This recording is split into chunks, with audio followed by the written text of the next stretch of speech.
Yeah, man. Hit that motherfucking like button, man. Hit that button for the algorithm, man.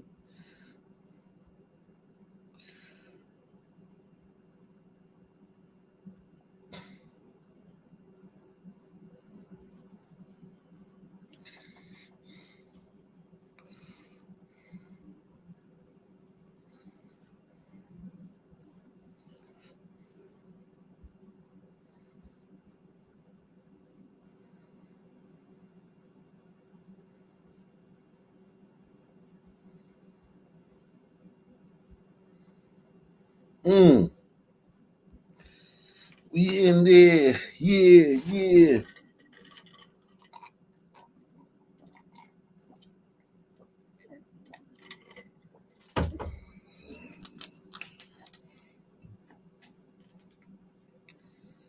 He said I'm doing a WNBA stream tomorrow. Yeah, man. Time permits, man. I'll do a a preview to the second half of the season, man.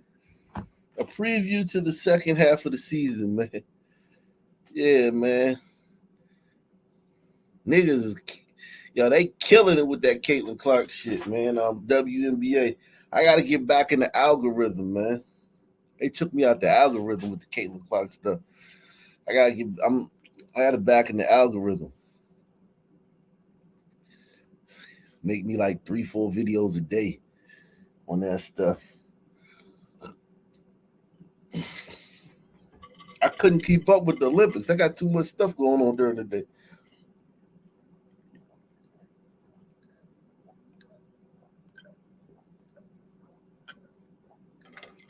I got too much stuff going on during the day.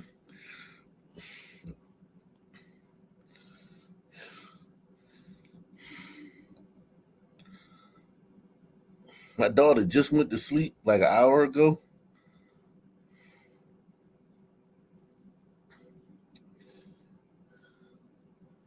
And just like that, I'm here streaming with y'all.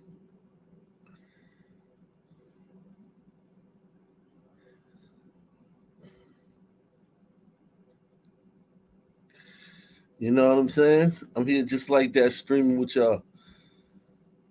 No break. Just like that.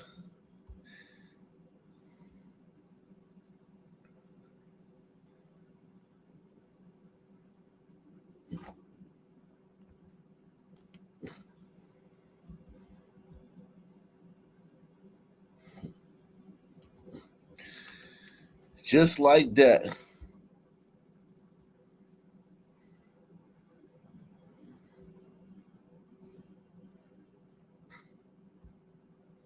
Just like that.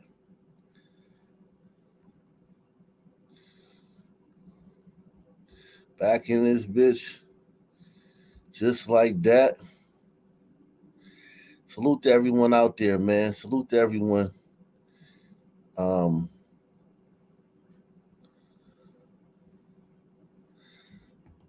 in YouTube Landia, everyone in Rumble Landia. Um,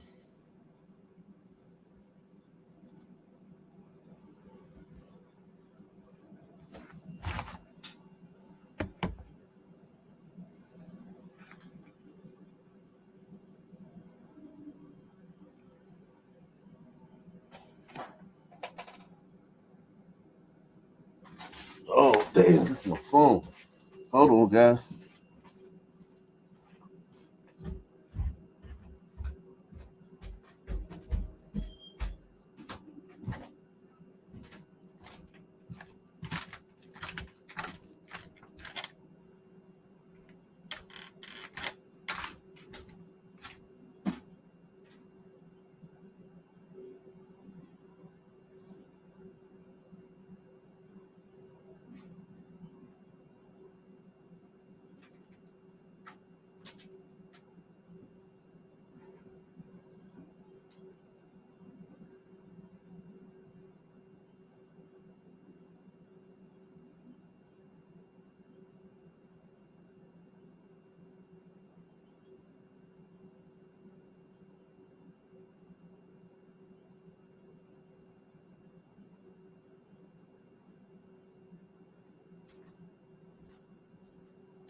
Sorry, guys, man. Sorry about that, guys, man.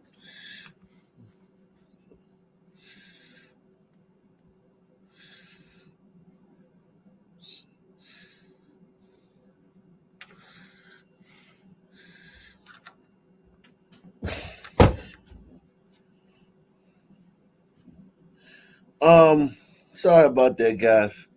I had left my phone. Forgot my phone. I got a new phone today, man. My phone broke, man. Man, my phone broke today, man. I was outside playing with my daughter, and I had on some shorts, man. And my phone fell out my pocket and broke, so I had to get a new phone, man. Um, so yeah, I was in Verizon store all day. I was in the Verizon store for a long time, man. Getting that stuff straight, man.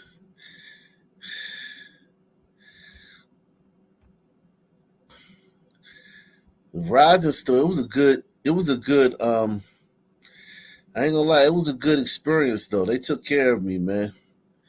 Shout out to Verizon, man. They did a good job, man. Um Verizon takes care of you, man. You pay a lot for Verizon service. I remember I had Cricket for years, man, because I didn't want to pay Verizon, man. That was one of the boneheadest decisions I ever made in my life. Going with Cricket just to be cheap, just to save $40 or some shit a month. That's one of the dumbest things I did, man. But then I got back with Verizon. I say about what, 8 years ago, maybe even less than that. Yeah, 8 years ago, something like that. 6, 7, 8 years ago, I don't know. But yeah, Verizon, man, they do you good, man. Whew. I needed to get a new phone anyway, but I wasn't. I'm a son, man. I wasn't gonna get a new phone until I needed it, till I broke it. I got a screen protector. I got a case. I got screen protector. I got case. I got everything. I got my work phone. And I got a tablet. So when I go to these Airbnbs from now on, I can do my show because I'm not going to be using this laptop. I'm going to be using the tablet because the tablet gives you a laptop interface with a cellular service. So I don't need to rely on Wi-Fi. So they hooked me up. They gave me 2 phones and a tablet. Walked out of there, and my bill is now less than it was before.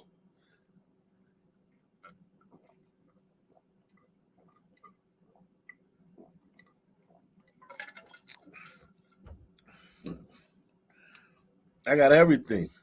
Screen protector case, warranty. I got everything. I got everything. Because that's how you gotta do it, man. When you an adult, man, you gotta get all that shit, man. You gotta get everything. You can't scrimp. Cause that'll cost you hundreds of dollars. Being cheap will cost you hundreds and thousands of dollars down the line. Shout out to my man Adolf Diversity, man. Shout out to Adolf Diversity. Yeah. So now I'm good. When I travel, I can do the show live like I want to do it, just like I'm at home. I got two new phones, screen protector case. I'm in there. I feel good, man. I was in there for like 3 hours. My daughter was with me. My daughter ran around that Verizon store so much, man. Yo, my daughter literally, she don't care, man. She did like 100 laps because I was in there for like 3 hours. She did like 100 laps around that joint. My daughter crazy, man. She don't care. She ain't got no home training. My daughter don't got no home training.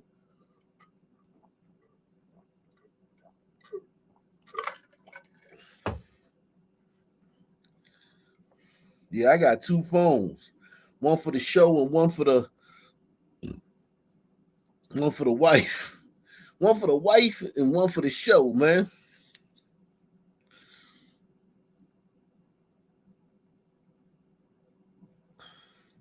I had to get everything straight, man. I had to, because I had bought a device for like Wi-Fi, but that shit didn't work because I was trying to see how I could do my show when I'm in the Airbnbs. So I bought a little device through Verizon. That shit costs like $80, and then I had to pay every month for that. Had to get rid of that. Had to get a new tablet. Had to get this phone. Had to get everything synced because they got to take all the stuff off your old phone and sync it to your new phone. Had to do all that. My daughter was with me. Had to take her to potty. Had to get her something to eat. Then she fell asleep.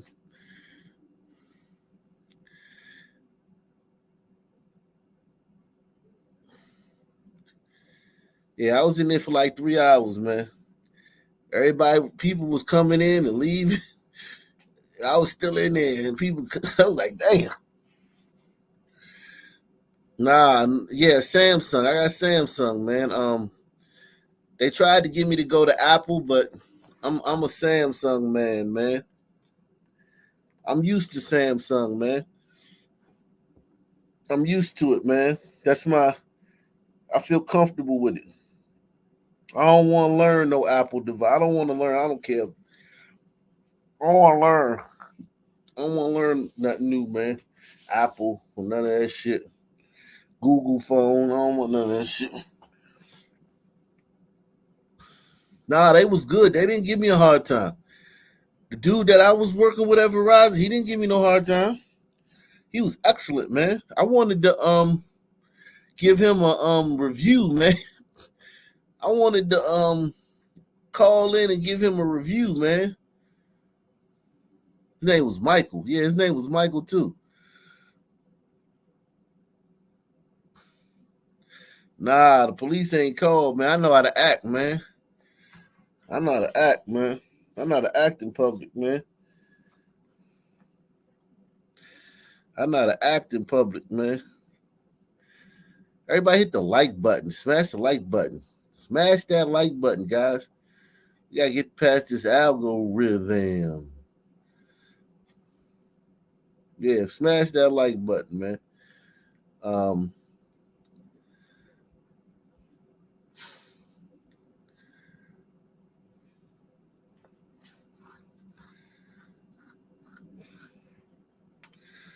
let me see.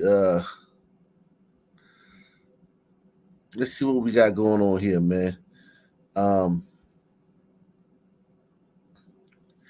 let's start it like this, son.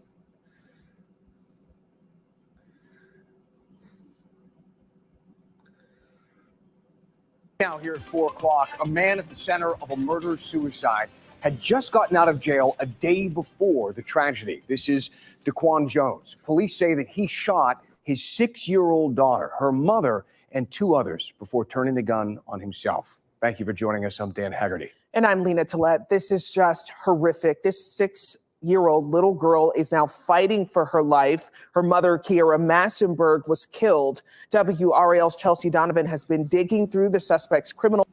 Yo, these niggas that be doing that shit, man. I'm married. I know how it be, man. I've been dealing with broads my whole life. I know how it be. I ain't trying to sit here and say I don't know how it be, man. You just want to crash out. Broads. Anybody that know what I'm talking about, just press 1, man. I understand, man, how it be with broads, man. Trust me, man. Man, you shot your daughter, man. You shot your daughter, man. These dudes is lame as hell, man. Super duper lame. I don't care how street you is, what gang you from, what neighborhood you from. That shit is you a lame duck, man. All your little street credit or whatever the fuck you did, make you whoever the fuck you was, is out the window, man. You done shot your motherfucking daughter, nigga.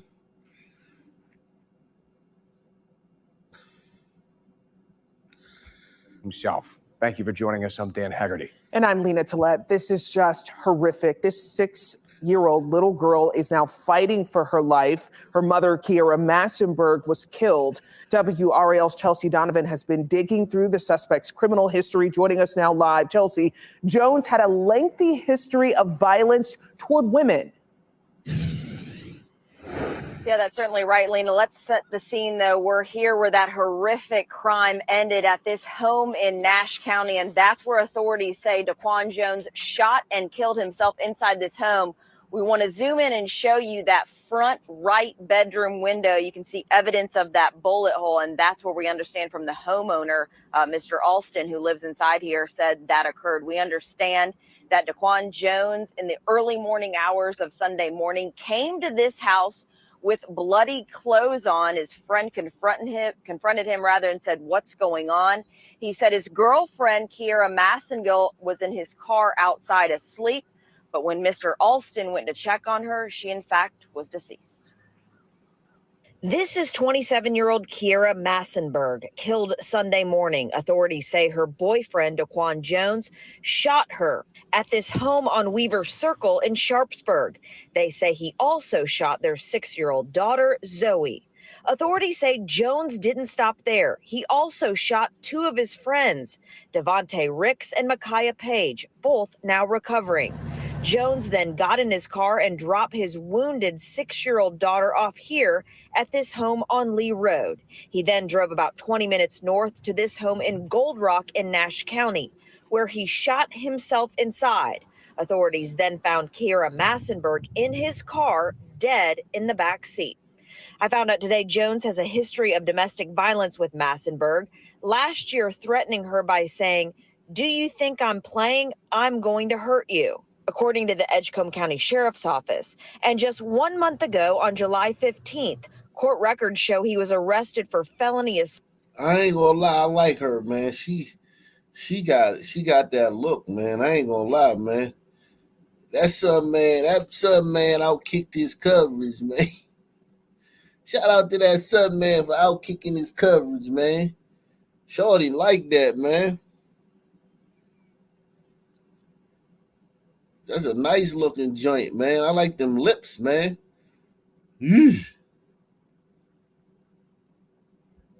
Assault for punching Kiera in the face, knocking her teeth out. Ooh, he knocked her teeth out last year.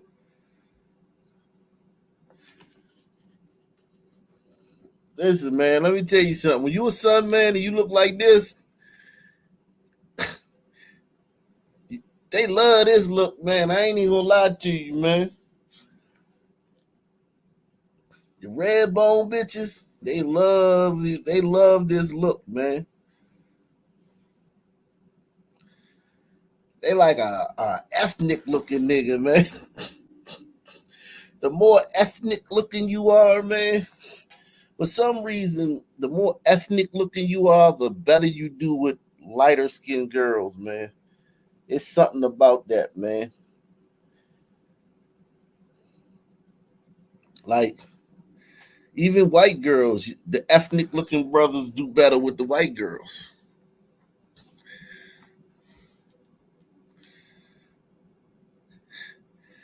You know what I mean? I think girls, what they find handsome and what they find masculine is not what we hear about in the papers and the news and the magazines. I think women like what would be considered ugly or rough looking. I think that's what girls like, man. I think they like a dude because dark skin is associated with, rough and shit. And, big ethnic features and shit. Like Zamundan features and shit.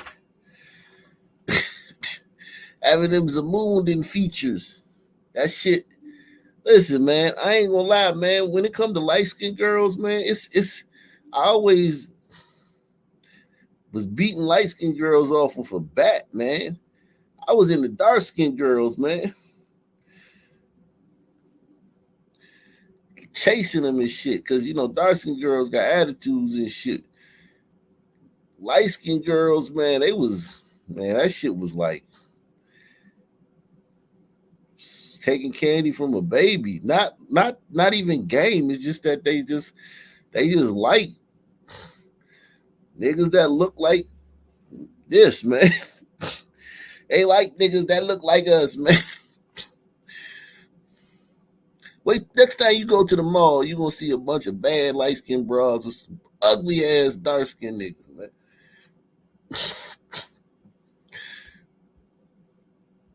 Violence with Massenberg, last year threatening her by saying, "Do you think I'm playing? I'm going to hurt you," according to the Edgecombe County Sheriff's Office. And just 1 month ago, on July 15th, court records show he was arrested for felony assault for punching Kira in the face, knocking her teeth out, and fracturing her nose. Whew.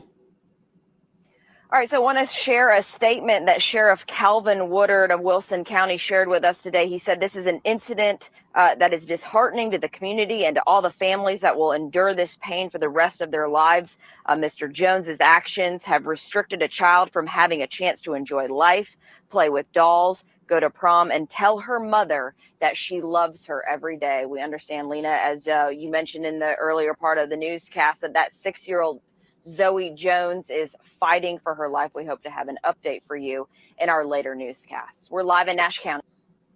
Damn, that goddamn ape, man. The big story on Action News tonight is a terrifying encounter playing out on a busy highway in Delaware County. A man accused of firing more than a dozen shots yesterday on Westchester Pike appeared Another fucking ape, man. Yo, man. Yo, a lot of people would be out of jobs if it wasn't for niggas, man. Yo, cops, you talk about a police shortage now, it'd be a hell of a police shortage if it wasn't for us, man. DAs, defense lawyers, the news, man, the news would be 5 minutes long. They'd be like, yeah, cat was stuck in a tree. There was a fire at such and such place. There's an accident over here, the weather, traffic, and we out.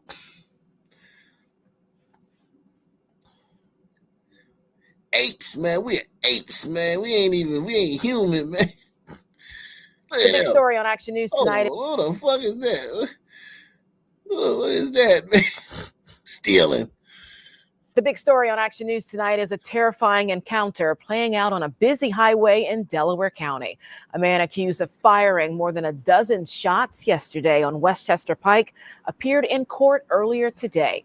30-year-old Sean Moses is facing attempted homicide charges. Police say a woman and her 10-year-old nephew were in the car that was shot at. Action News reporter Annie McCormick working the details. She's in Haverford with the very latest. You notice the last nigga who shot his daughter and killed his baby mother and shot a bunch of other people, he killed himself. This nigga, he shot into a car with a woman and a 10-year-old kid with some road rage shit. He hiding his face. What's going on with the Sun Man? I remember a time when the Sun Man would be holding his head up high after he did some shit like that. Press 1, man. Where them Sunmen? What happened, man? It's like just like the last month, Sunmen done got shamed, man. Sunmen used to be like looking into the camera, head up, high, shoulders back. What the hell's going on, man? Were in the car that was shot at.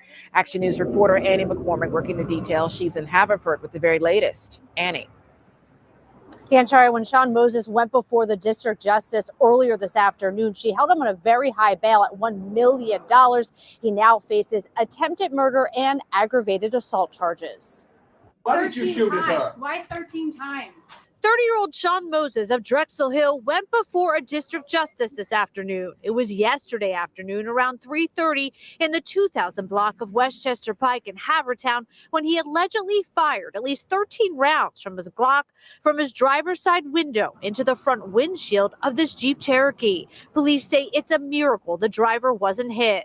Within inches. The one shot went right through the windshield, and multiple other shots went through the front of the car into the car compartment, like the engine area. He wanted to stop that vehicle from making contact with his vehicle, so he felt the need to fire 13 rounds at it. The driver, a woman in her 40s, suffered minor injuries after she was hit by glass shrapnel. Her 10-year-old nephew was seated in the back and was not physically injured. They were coming southbound on the Blue Route, got off the Westchester Pike exit and made a left coming out eastbound on Westchester Pike. It was there, the victim says, Moses started tailgating the vehicle, then tried to get around her. His driver's side did hit her passenger side of the vehicle. That's when the shooting occurred. Luckily, the victim was able to get the license plate. Moses fled, but was caught less than 5 miles away by alert Upper Darby police with the help of a license plate reader. Moses told the judge he digs graves at White Marsh Cemetery. Police were... He's a grave digger, man. My nigga's a grave digger. moved his Lincoln SUV. Ain't that a bitch? And he riding around in a Lincoln. You had a good life, son, man. You had a job. You had a nice car. You went and threw it all away, man, shooting at a woman and a 10-year-old that you didn't know in broad daylight on a busy street. You picked a hell of a way to throw it all away, man. Think about how many ditches you got to dig to get a fucking Lincoln SUV and shit. I alert Upper Darby police with the help of a license plate reader. Moses told the judge he digs graves at White Marsh Cemetery. Police removed his Lincoln SUV, where inside they found his gun. Drivers who frequent Westchester Pike here reacted today. Oh, like whenever something like that is like were to happen and whatnot, like I just usually roll up my window and just continue moving forward. Don't, interact with them and whatnot. And Shari, police said today that Moses is licensed to carry the weapon that they did find in his vehicle. Additionally, police are also asking any... See what I told you? Concealed carry and FOID cards and all that shit. CCW. The majority of Sunmen, when they carrying to use that shit on shit like this. They not carrying a weapon for like a last resort type shit. They carrying a weapon to settle scores and shit.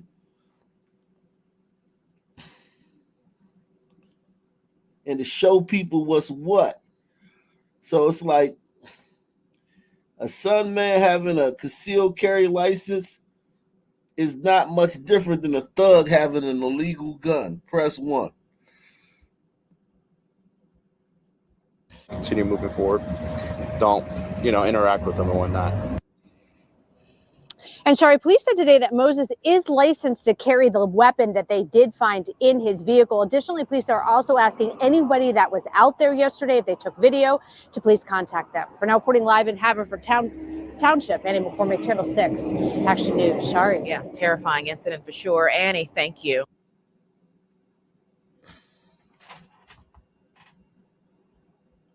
Back out now to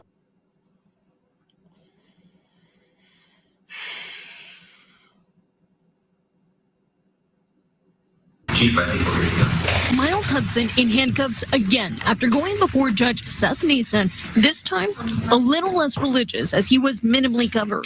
Prosecutors were asking the court to raise his bail. Because Mr. Hudson, as he told the police and as he had now shown the court on several occasions, will not stop this sort of behavior. They claim Hudson is trying to skirt court rules. Judge Neeson previously banned Hudson from posting on his Instagram and Twitch accounts for 2 counts related to harassing an ex-girlfriend where he allegedly stalked and shared revenge porn. The violations allegedly came almost immediately after Hudson was released. Note the account rename from SRT.Miles to not.srt Miles with the bio disclaimer saying Miles doesn't post to illegal purposes. The account now also offering a $9.99 subscription to followers where they'll have early access to exclusive behind-the-scenes content. Mr. Hudson, I'm going to be super clear with you. Changing the name of your Instagram account or saying for legal purposes that somebody else is posting on it is not effective.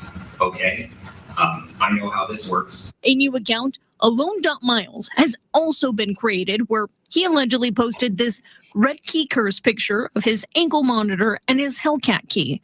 Hudson, who spoke against his attorney's advice, is not taking responsibility for it. I just wanted to say for the photo they're talking about was posted on TikTok, Your Honor, and I did understand what you were saying with the don't post on that. That's why I went straight to TikTok.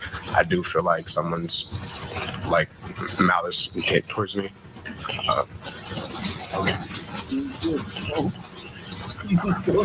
Judge Neeson left no doubt on what is allowed. He expanded the ban across accounts, letting him know he's on the hook if any other posts are made. I can't give you legal advice, but if you come in front of this court with a second violation, it is going to be very problematic. Comply with this court's orders. These go away at the conclusion of your case. I want you to have the opportunity to live the life you want to live, but you have to comply with my orders.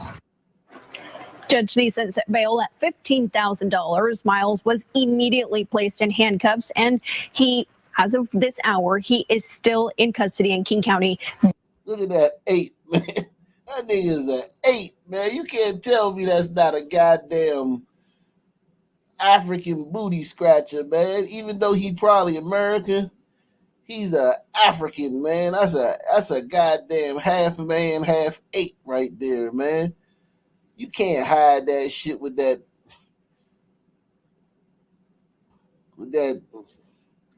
goddamn ski mask, man. You a 8, boy.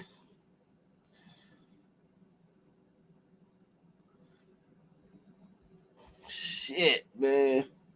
Make sure you hit the like button, man. Take the $5 challenge. Support the channel, guys. Support the damn channel, man.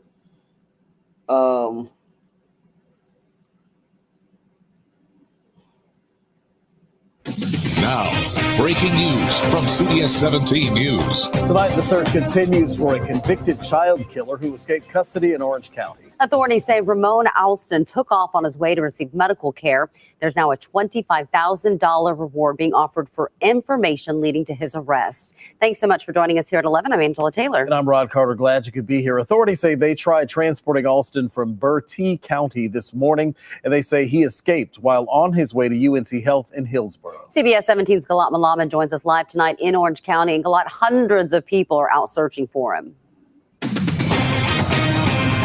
Yeah, and many of those law enforcement officers searching for him were coming in and out of this parking lot of Durham Tech throughout the evening, using it as kind of a gathering spot. A focus right now is ruling out where Ramon Alston isn't. The Orange County Sheriff believes someone probably helped him escape. Above ground, in neighborhoods, and through the woods. Hospital staff is on the line advising an inmate has just ran from the hospital. More than 100 law enforcement officers search for convicted murderer Ramon Alston after he escaped from a transport vehicle. We have very little information or no credible evidence to say where this individual is, and our hope tonight is to assure where he is not. Orange County Sheriff Charles Blackwood says he doesn't know how Alston got out of his ankle restraints. He says Alston also had hand shackles and a belly chain. A spokesperson for the Department of Corrections says Alston pushed at least one of the two transport officers out of the way as he exited the vehicle and ran into the woods next to UNC Hospital's Hillsborough campus Tuesday morning. Someone has an intent to go where you don't know they're going to go, and they run. And it happens bang, bang. The gentleman, as soon as he put his foot on the ground to get out of the vehicle, took off running. A judge sentenced Alston to life in prison in 2018 after he was found guilty of first-degree murder and discharging a weapon into an occupied building, killing a 1-year-old. A big focus area for law enforcement Tuesday evening is a 1-mile radius surrounding UNC. That nigga fired a gun into an occupied building and killed a 1-year-old.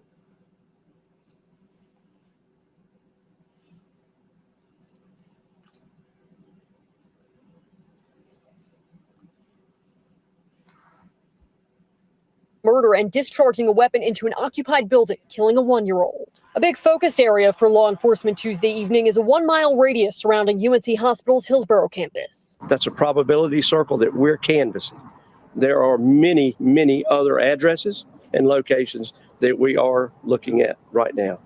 I'm not getting into the strategy on that. The search did not stop people from going on evening walks, but Melissa Nicewander, pretty shocked. This is not something you see every day. Did change up her route. There's actually a lot of great trails back there out in the woods. I'm not going to hang out in the woods, though. I'm just going to stick to the roads. Sheriff Blackwood says people should be extra cautious and vigilant, but don't need to stop their lives. All the sheriffs are out and about, so and nobody stopped me, so I figure I'm safe. And they said stay on the sidewalk. The Department of Corrections spokesperson says Alston's level of restraint and having 2 officers with him are standard for this type of transport. We are expecting another news conference from law enforcement officials tomorrow morning. We will make sure to bring you those updates both on air and online. Live in Hillsborough, Gilad Mohammed, CBS 17 News. And I'm sure they're hoping that $25,000 reward makes all the difference in finding him too. Gilad, thank you. And we're digging deeper into Alston's time in jail. Since 2019, records show he faced 13 different infractions.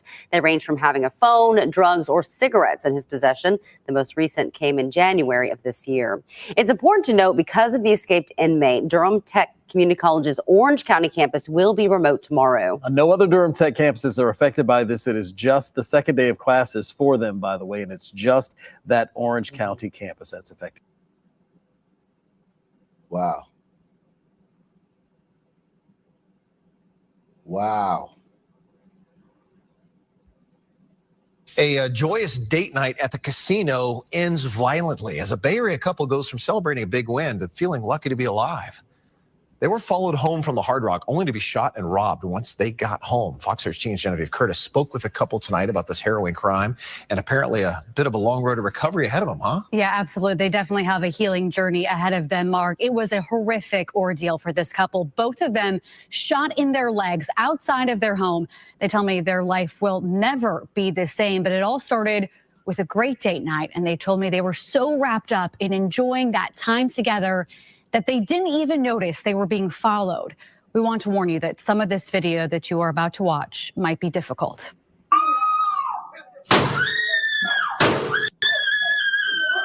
I hear another gunshot, and my first thought was, they've killed him.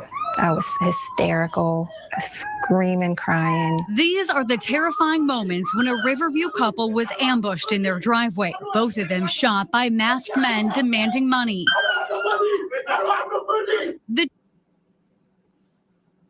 Niggas are terrible people, man. You can't even win some money at the casino and drive home, man. Niggas is lurking in the casino, man, trying to see who winning.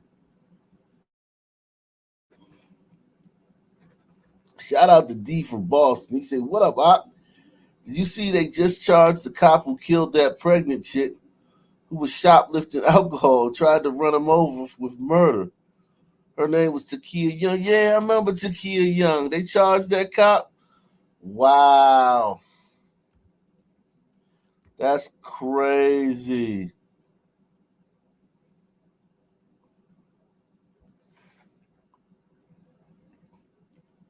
Wow. Wow. We're going to have to get to that next, man. The chilling Ring doorbell video captures Val de la Cruz, who was shot in both legs, pleading with the suspects standing over him with 2 guns. One of them covers the camera. A neighbor came outside and the men ran back to the car and drove away. I can't even sleep. Val is in unbearable pain, unable to walk, and doctors say it could be 6 months. His girlfriend, Kim Chambliss, was shot in her calf. The couple says Thursday, August 1st, started off as their monthly date night. We don't get to do it often just because we... That man got him a pasty white girl.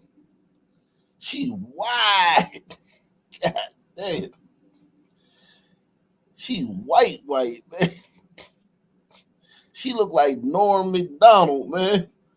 That nigga dating Norm McDonald, man. You got shot over Norm McDonald, man, in a dress.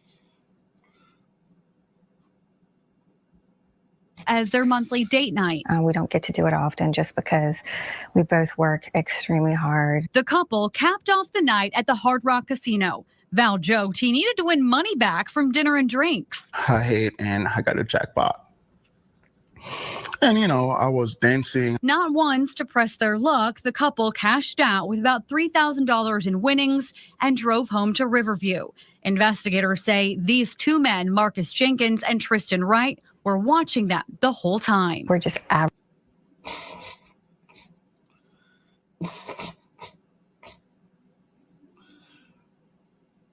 real niggas, man.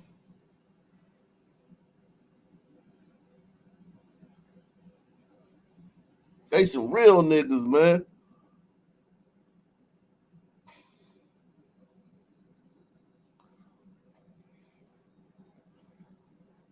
Wow. I can't even say they threw their lives away, man. This shit ain't nothing to them, man. They going back to the joint, back to the place where there's no women. There's no women in prison.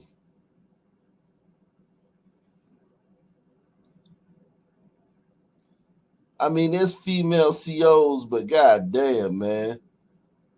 It's hard to you know what I'm saying? Everybody going after the same COs, man. Everything's so hard though. Pause. Yeah, you might be the one that the CO likes or something. Then you gotta find time to. It's just, man, not the same as being on the outside. Winnings and drove home to Riverview. Investigators say these two men, Marcus Jenkins and Tristan Wright, were watching them the whole time. We're just average people, who are out having a good time, who love each other and enjoying each other's company. And to know that we didn't even realize that people were following us every step of the way. It's scary. It's scary. How many people did you do that to? Investigators say the suspects followed the couple throughout the casino for 2 hours and then all the way to their home. They followed them through the casino for 2 hours. Yeah, man, they wanted that money, man. They like, damn, we did all this shit. Yeah, they wanted, damn, followed them around. How did they know they were going to win? How did they know they were going to win? Because the couple said once they won, they left. Once they hit the jackpot, they got their money and left. So if they followed these people around the casino for 2 hours, this is crazy. Where they robbed and she's a G because she kept walking back towards him. She's a G, man. You gotta marry her, man. Even though she looked like Norm Macdonald, bro, you gotta marry her, man. She could have ran in the house. She ain't running the house. She stayed out there with you, man, in the mix of action, man. She's a G, man. Shout out to you, Norm Macdonald. It's scary. How many people did you do that to? Investigators say the suspects followed the couple throughout the casino for 2 hours and then all the way to their home where they robbed the couple of Val's watch and jewelry and took him's purse. But the couple says they lost much more than that. We've always felt safe in our home, safe in the neighborhood. To have that taken away, to have just such an insecure feeling. Now, Val owns his own company, and as you can imagine, it is difficult to work right now. So they are facing mounting medical bills. On top of this, they have set up a fundraiser to help with those expenses. Now, HCSO investigators are still working to identify the third suspect in this crime. Both Jenkins and Wright face charges of attempted first-degree murder. I'm not giving no GoFundMe to nobody that fucking just came from the casino, man. Sorry, Jack. A restaurant on Valencia Street in San Francisco says it has fired an employee who left a racist message on a customer's receipt. KTVU's Christian Cafton live tonight in San Francisco after speaking with the woman who received that unfortunate receipt. Christian. Yeah, that customer tells me that she was visiting family here in the Bay Area when she got that disturbing message on her receipt. The restaurant tells me they acted immediately. A family trip to California to visit relatives. On burritos, man. On burritos. If it was a white person, it would have been on Good Morning America. Was marred by what one family says they saw in their receipt from Pika Pika Arepa Kitchen in San Francisco's Mission District on Monday afternoon.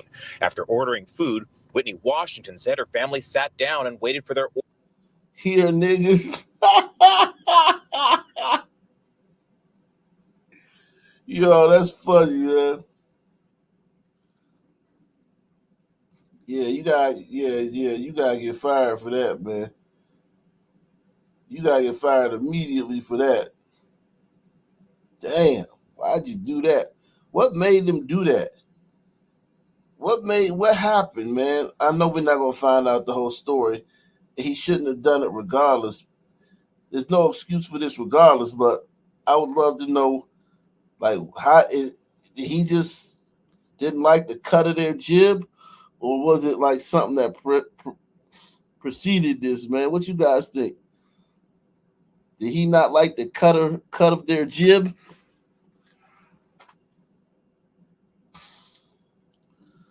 Because that was an escalation, Jack. Where did this come from? Here, niggas. Like, where did that come from?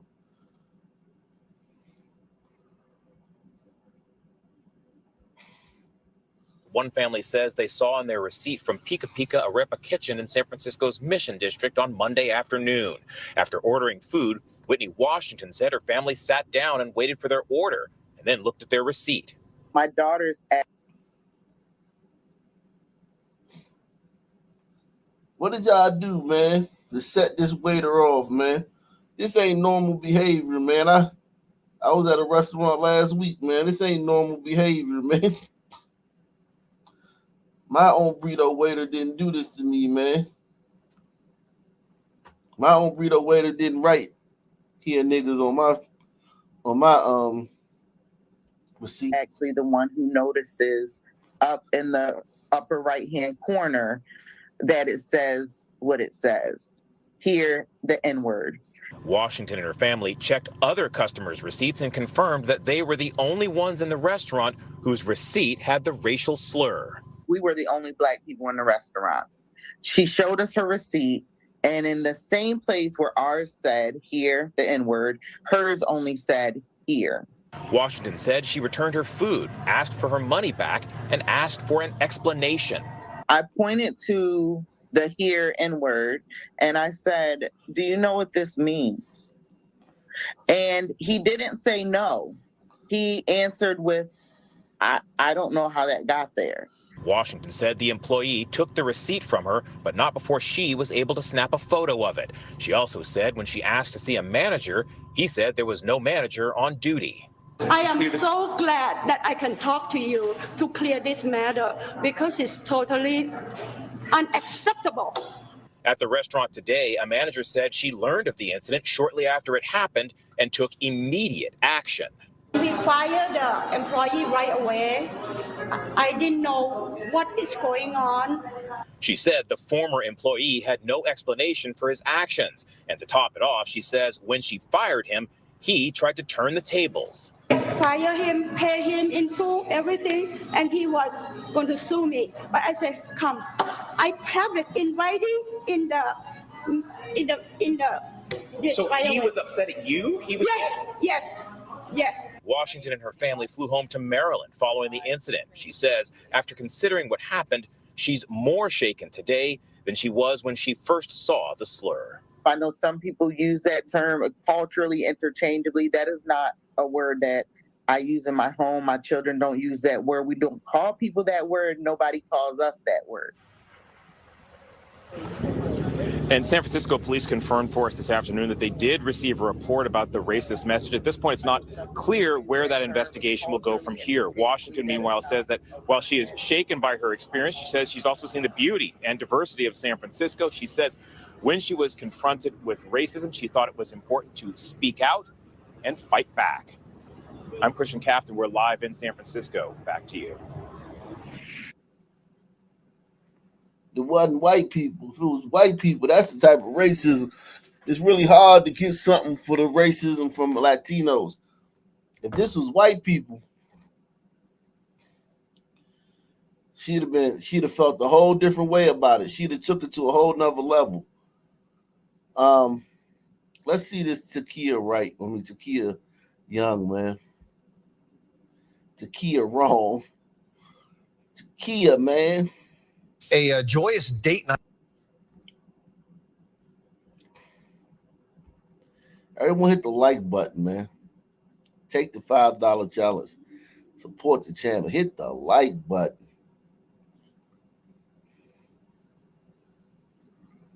Let's see. Takia Wright.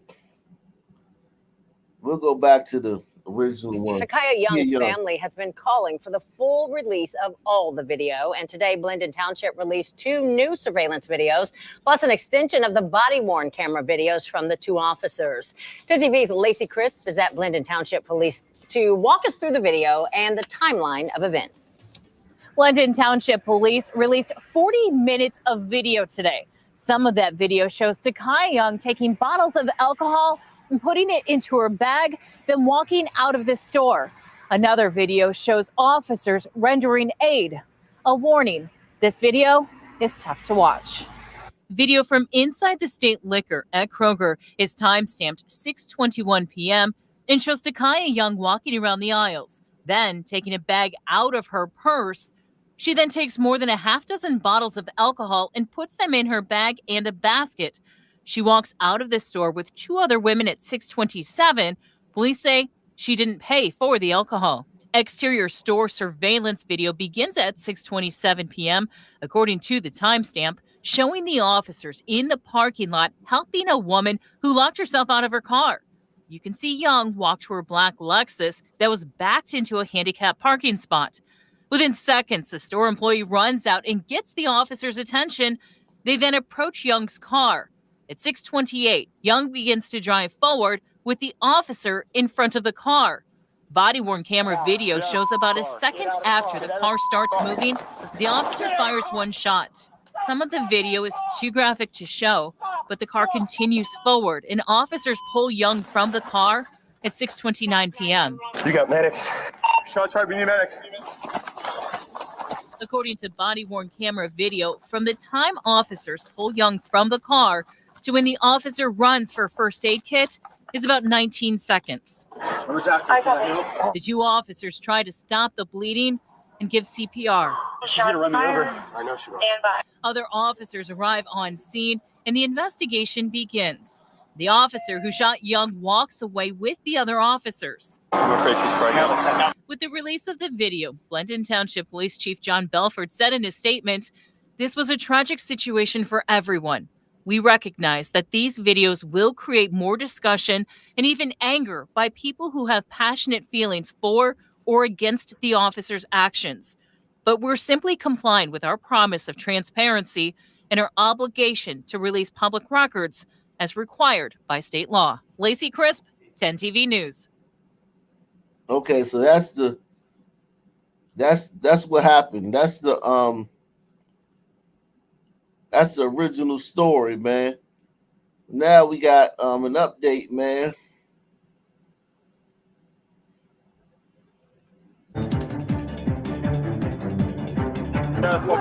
Get out of the car. Get out of the car. Shots fired. Stop the car. Stop the car. It was this fatal moment 355 days ago that has now led a Franklin County grand jury to charge Officer Connor Grubb in the shooting death of Takaya Young. We have just confirmed that Grubb has turned himself in. That happened this morning. He is now set to face a judge in a little more than 24 hours from right now. Jessica Ralston joins us here in the studio with details of the new indictment and reaction from Blendon Township Police and the police union as well. Well, Mike, Blendon Township Police Officer Connor Grubb just indicted on 10 counts by a grand jury. This jury hearing 2 days of evidence leading to 4 counts each of murder and felonious assault, and then 2 counts of involuntary manslaughter. It all stems from that August 24th date in 2023, the shooting death of 21-year-old Takaya Young and her unborn baby in a Kroger store parking lot. It was that day when Blendon Township officers received a report of a woman, Takaya, caught on camera stealing alcohol from the Sunbury Road Kroger. Police, who were already in the store's parking lot, confronted Young in her car. She was parked in a handicapped space. There were no license plates on the car, and there was a tote bag filled with liquor bottles on the front seat.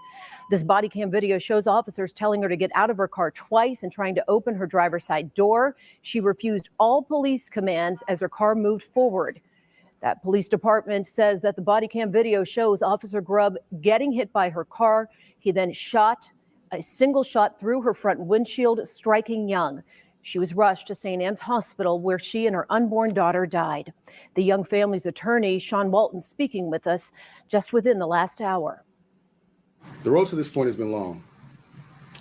Yeah, we can assert that although this journey has been a very tough one, the right conclusion was reached by the grand jury. The actions that led to the death of Takaya, the unnecessary aggression, the chilling commands that amounted to comply or die, were there for us all to witness in dreadful clarity. Takaya's life and that of her daughter were extinguished in an act of brutality, becoming yet another symbol of the urgent need for reform in police conduct and accountability. We are also hearing from... No, Negro. We need reform in niggas' behavior. Niggas need to reform. You goddamn sun turds need to reform. What are we talking about here, man? Police need to reform.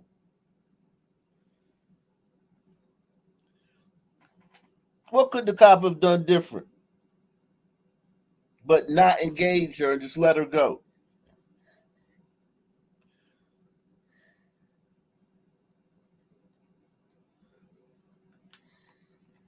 You sunturds need to reform. When y'all gonna reform? To the death of Takaya, the unnecessary aggression, the chilling commands that amounted to comply or die, were there for us all to witness in dreadful clarity. Takaya's life and that of her daughter were extinguished in an act of brutality, becoming yet another symbol of the urgent need for reform in police conduct and accountability. We are also hearing from Blendon Township Police following this grand jury indictment. Police Chief John Belford releasing a statement saying in part that his department will now begin the disciplinary review process. He says, quote, "No one at Blendon Township has passed any judgment on whether Officer Grubb acted within the law. However, since people who have been indicted may not legally possess a firearm, the indictment against him leaves us with no choice but to begin the disciplinary process." The Fraternal Order of Police also weighing in. President Brian Steele saying that Capitol City Lodge number 9 is deeply disappointed with the decision to indict.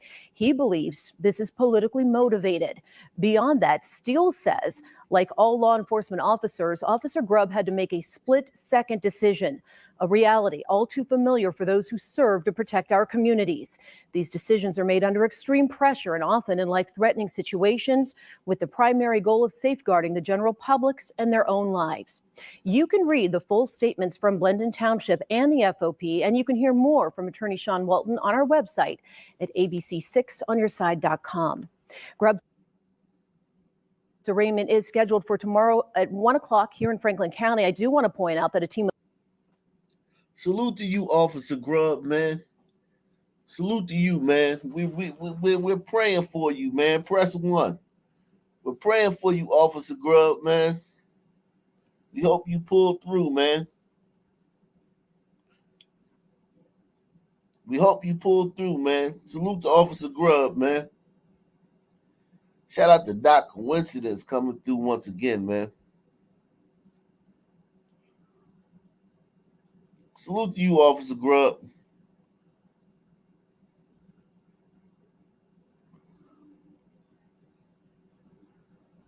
You're a good man.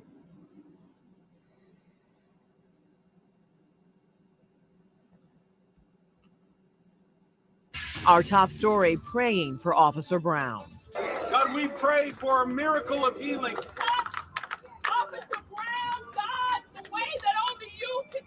Tonight, hundreds gather in support, just hours after we got a new look at the attack that critically injured a Ferguson police officer.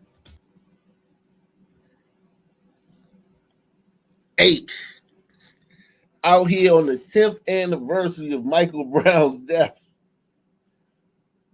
You goddamn apes, man. Let me drop the link, man.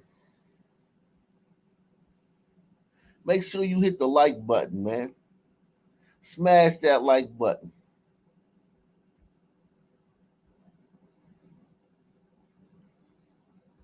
Let me see how many likes we got now, man. Let me do an investigation, man. See how many likes we got.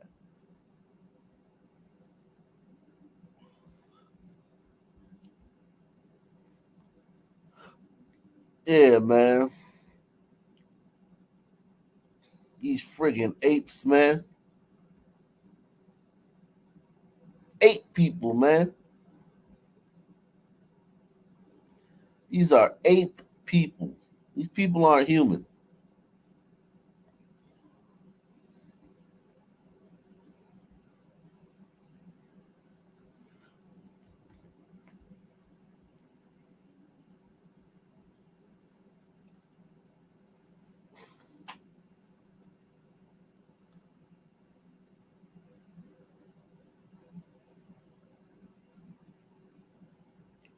These people are not human. Wow. Mike Brown. We out here injuring cops 10 years later over Michael Brown. Seriously, black community, man. Y'all some lames and losers, man.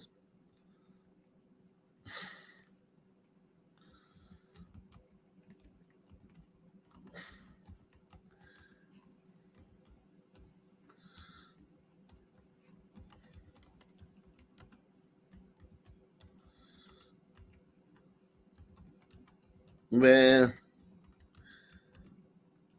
y'all some lames and losers, man.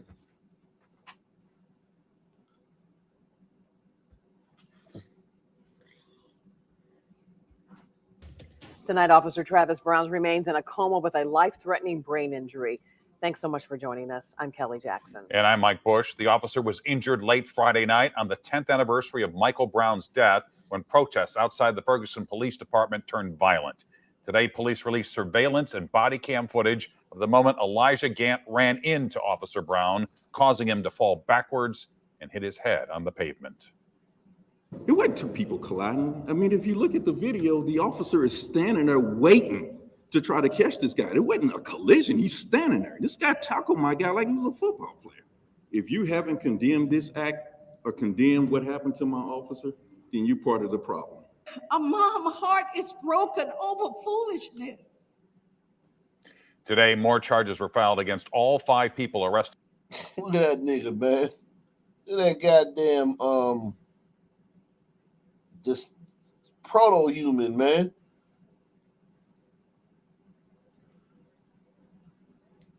He'd be happy as a pig in slop if he was in the village in Africa, man. None of this means nothing to him. None of this, all this computers and stoplights and electricity and cars, none of that shit mean nothing to him, man. He'd throw it away in the drop of a hat. It don't mean nothing to him. He would never get AIDS though. Huh? You might get AIDS though. Big problem over there. They don't know what that shit is. Yeah, like, I mean, he just would live his life. Friday night, Gant faces another assault charge for kicking another officer in the head. He's already been charged with assault, resisting arrest, and property damage.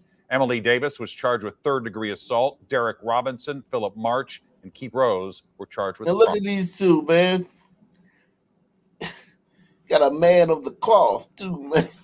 This man of the cloth. Man, lock these two up, man. with some big black niggas like this. Lock him up in a cell. Not with him, but like a big old black 6'9" muscle-bound son man.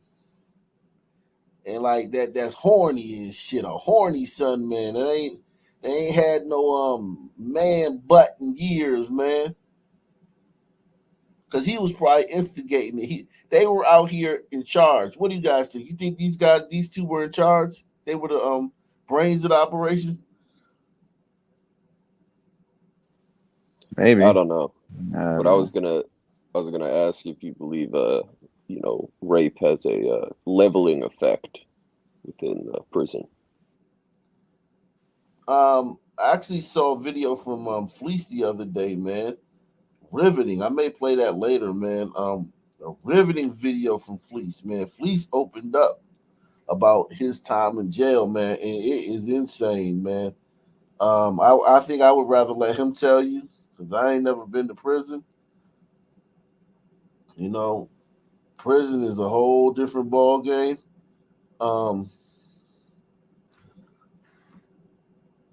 That's where, they throw away the key, man.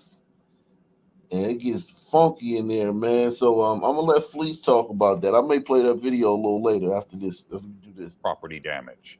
Keith Rose was arrested Friday, just hours after he was confirmed to the St. Louis Civilian Oversight Board. Tonight, 3 St. Louis aldermen sent a letter to the chairman to call for his removal. Rose's attorney says his client is innocent. Tonight, hundreds of people packed the parking lot at the Ferguson Police Department, as you saw earlier. Robert Townsend was there as the community stood united for an emotional vigil for Officer Brown.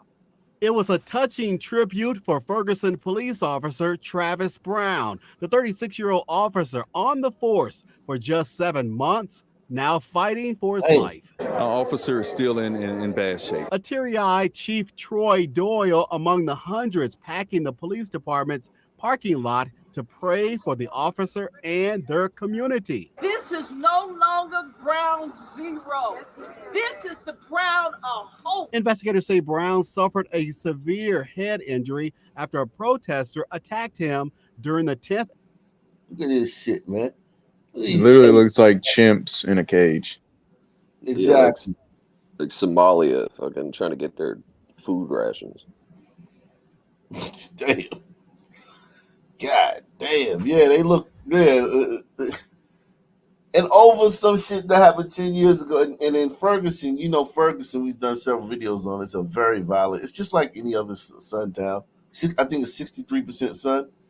So they've had a lot of murders over the last 10 years, a lot.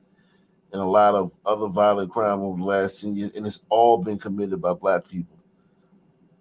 For them to dredge up some shit from 10 years ago, a police shooting and get in the street and protest, I would hang these niggas, man. Yeah, for a motherfucker that don't give a fuck about them.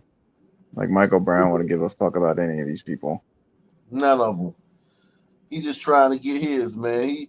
He'll just be another son man in Blackistan trying to get his. And if you get in his way, one of these people would have gotten in his way of what he wanted to do or what he was into, he would have fucking been ready to fuck them up. Attacked him during the 10th anniversary of Michael Brown's death Friday night. He's that model officer. He's that officer that every community would want. The beloved officer and father of 2 young daughters remains in a coma. God, we pray for a miracle of healing, God. We pray for a great turning around. He was riding in the car with me earlier that day, and we had some good conversations. So it's painful. Just holding Officer Travis Brown's vest was definitely an emotional time for one of his fellow officers. We want to make a difference in the community. That's my brother. Ferguson officer Andre Spraggins saw his brother in blue fall to the ground. I'm just really getting back to myself after 3 days. It was real hard. So to be able to honor him by carrying his vest for the memorial, it meant a lot to me. And it is at this time that we all come together. He says in love and peace. Mixed races, old, young. I mean, this is what community looks like. A community pulling for Officer Brown. And we're standing behind him. And we're fighting for you. I know you get through this. Robert Townsend, 5 on your side. and the other 2 officers who were injured Friday night are back at work. A GoFundMe page has already raised $45,000 to help Officer Brown's family with mounting medical bills and other expenses. We have a link to donate in the As Seen on TV section of KSDK.com. Yeah, he's done. He ain't gonna ever be the same from that. Why would they need a GoFundMe if the police can pay for it? Like, wouldn't they cover that? It's just a reflex now. GoFundMe is like a reflex. Anything happen, you put up a GoFundMe. So as you can see, it's free. It's free money. On the north end, we have a police car stationed at South Florissant Road in Adams. Lights on. And you can't see from this end, but on the south end, you have a fully marked police car with lights on, blocking traffic at South Florissant Road in Suburban.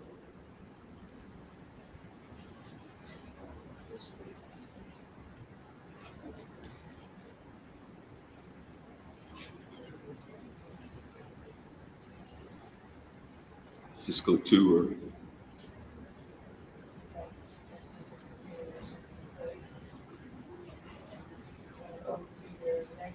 Yes.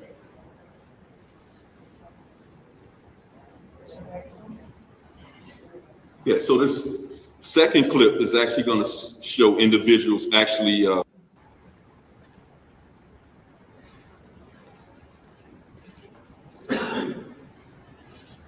This don't look like no damn protest. This look like fucking. This video is taken from the police department.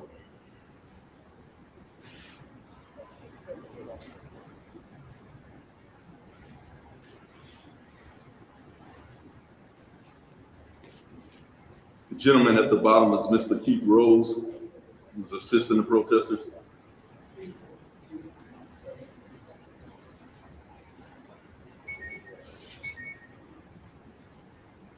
The gentleman with the bullhorn is our subject that assaulted Mr. Brown. Can we go to the...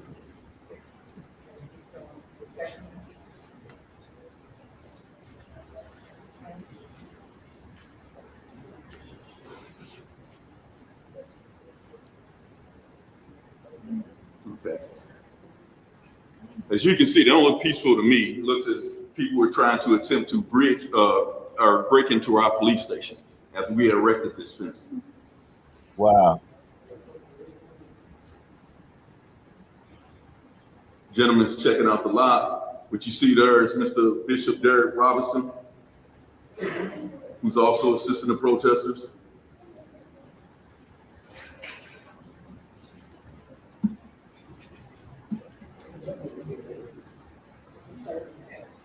Yeah, this is the third attempt.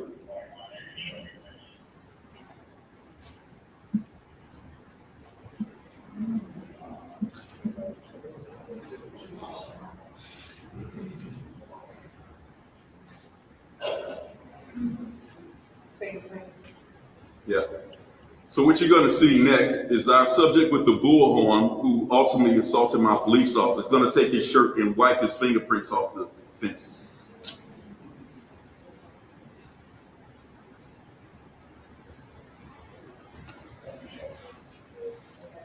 Let's go to the next. Genius.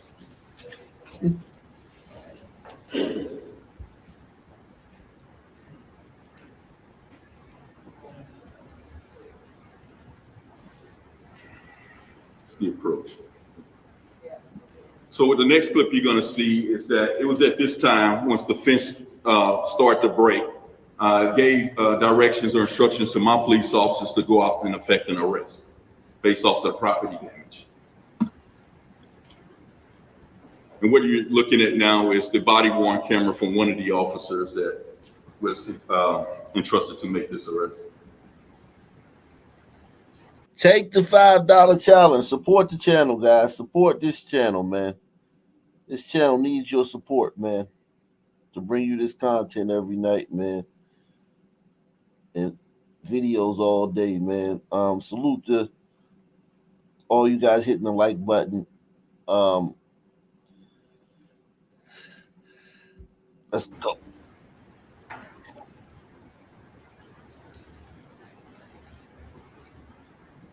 And again, the full videos will be released after this.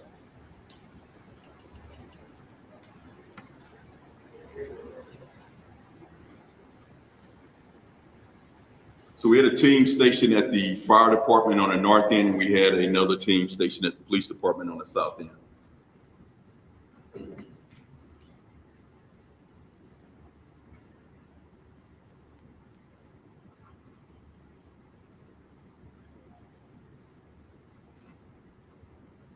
So there was also some rhetoric that was out there that says that the police officers ran and charged the crowd. As you can see from the body worn camera, as my police officers exit this building, they're walking calmly to interact with the individual who they know they want to arrest.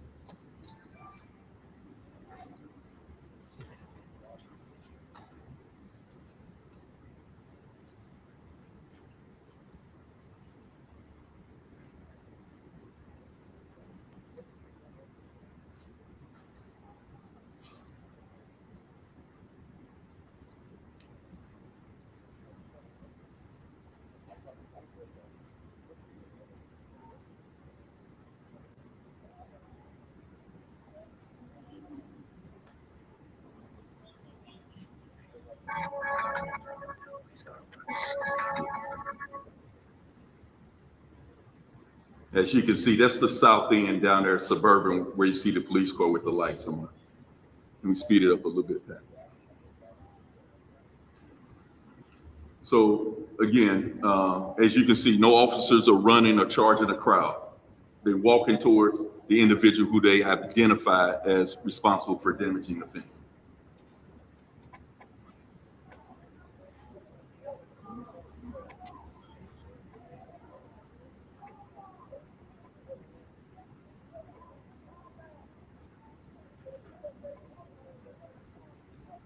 This lighting is horrible. What you're about to see is the individual with the hood on here that's running. Where is he at? Yeah, right here. He's running around the van. He's going to run around the van. It's the individual that ran towards my officer. As you can see, charged him and knocked him down violently. Yes.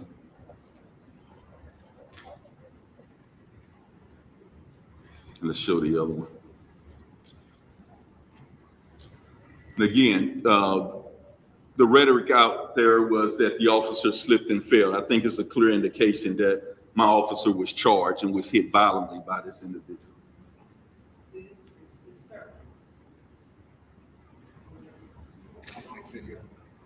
Here you go, good. Yeah, so this gives a clear angle of one of the camera footages from the business there to show a clear what actually happened. At the bottom of the screen where you see my officer Travis Brown attempt to stop the subject, in which again he plowed into him as if he was a football player. So the subject is running over here. My officers are coming from that end. Officer Brown is right here, moving over here. He stands right there.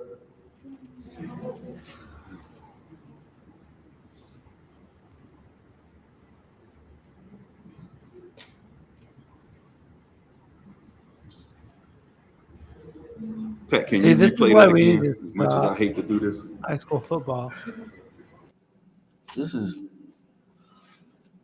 wow. That was a fluke injury. I will say this: that was a fluke. Like that was a fluke injury, huh? It looked like he bent his knees and braced for it. Yeah, he got ran over and hit his back of his head, and now he's in a coma. That was a fluke injury, man. That's sad, man.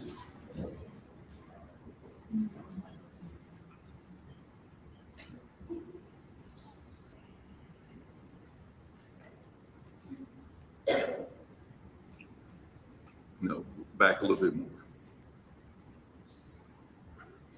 But anyway, the Sun Man,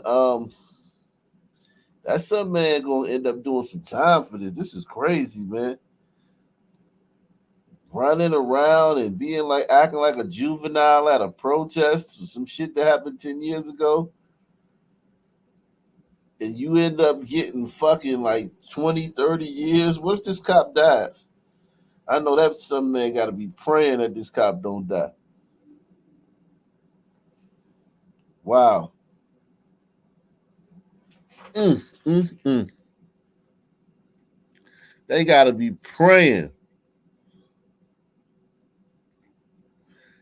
that this cop don't die. We had some good names of criminals in Mob Town past week. I might post some in the back chat. All right. Wow. That's crazy, man. RIP said, I mean, not RIP, but hopefully that cop gets better, man. Hopefully that cop gets better, man, and he heals up, man. He says, Granny, I'm 10 years old. I shouldn't even be going through this. Consoling her grandson who just lost his mother and sister. A Metro East family, an emotional wreck tonight in what police are calling a double murder. Investigators say the suspect rammed right into a Belleville home yesterday, and that wreck killed 35-year-old Siobhan Green and her 4-year-old daughter, Toriana. And tonight, the suspect does sit in police custody, but at this point has not been charged. First Alert 4's Justin Andrews was at tonight's balloon release where he learned the victim's other son survived this. Justin.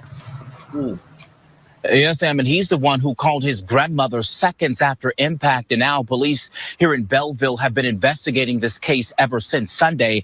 And tonight, now days later, it is unfair that this 10-year-old child told his grandmother he will never be able to love and hug his sister and mother again. I didn't even know what to say. I just held him because it hurts. Shelby Jackson says her world erupted Sunday when her 10-year-old grandson called her frantic. My grandson called screaming, the house is on fire. What her grandson did not know, his 35-year-old mother, Siobhan Green, and 4-year-old sister, Toriana Bohanna, were already pinned after a car ran into this house Sunday morning. The car burst into flames. Jackson says the suspect who did this was infatuated with her daughter. Friday, when I was on the phone with her, she was making a police report because he had a weapon. Jackson says she's still processing all of the recent events. She says her daughter saw the man with a weapon on her camera Friday. By Sunday, her daughter and little Toriana was killed. That was his intentions, to take. Wow. God, dog.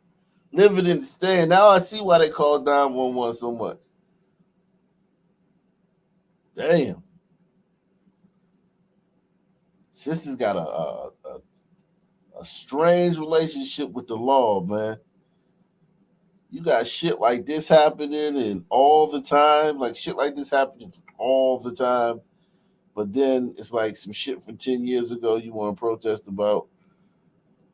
It's just a weird relationship, man.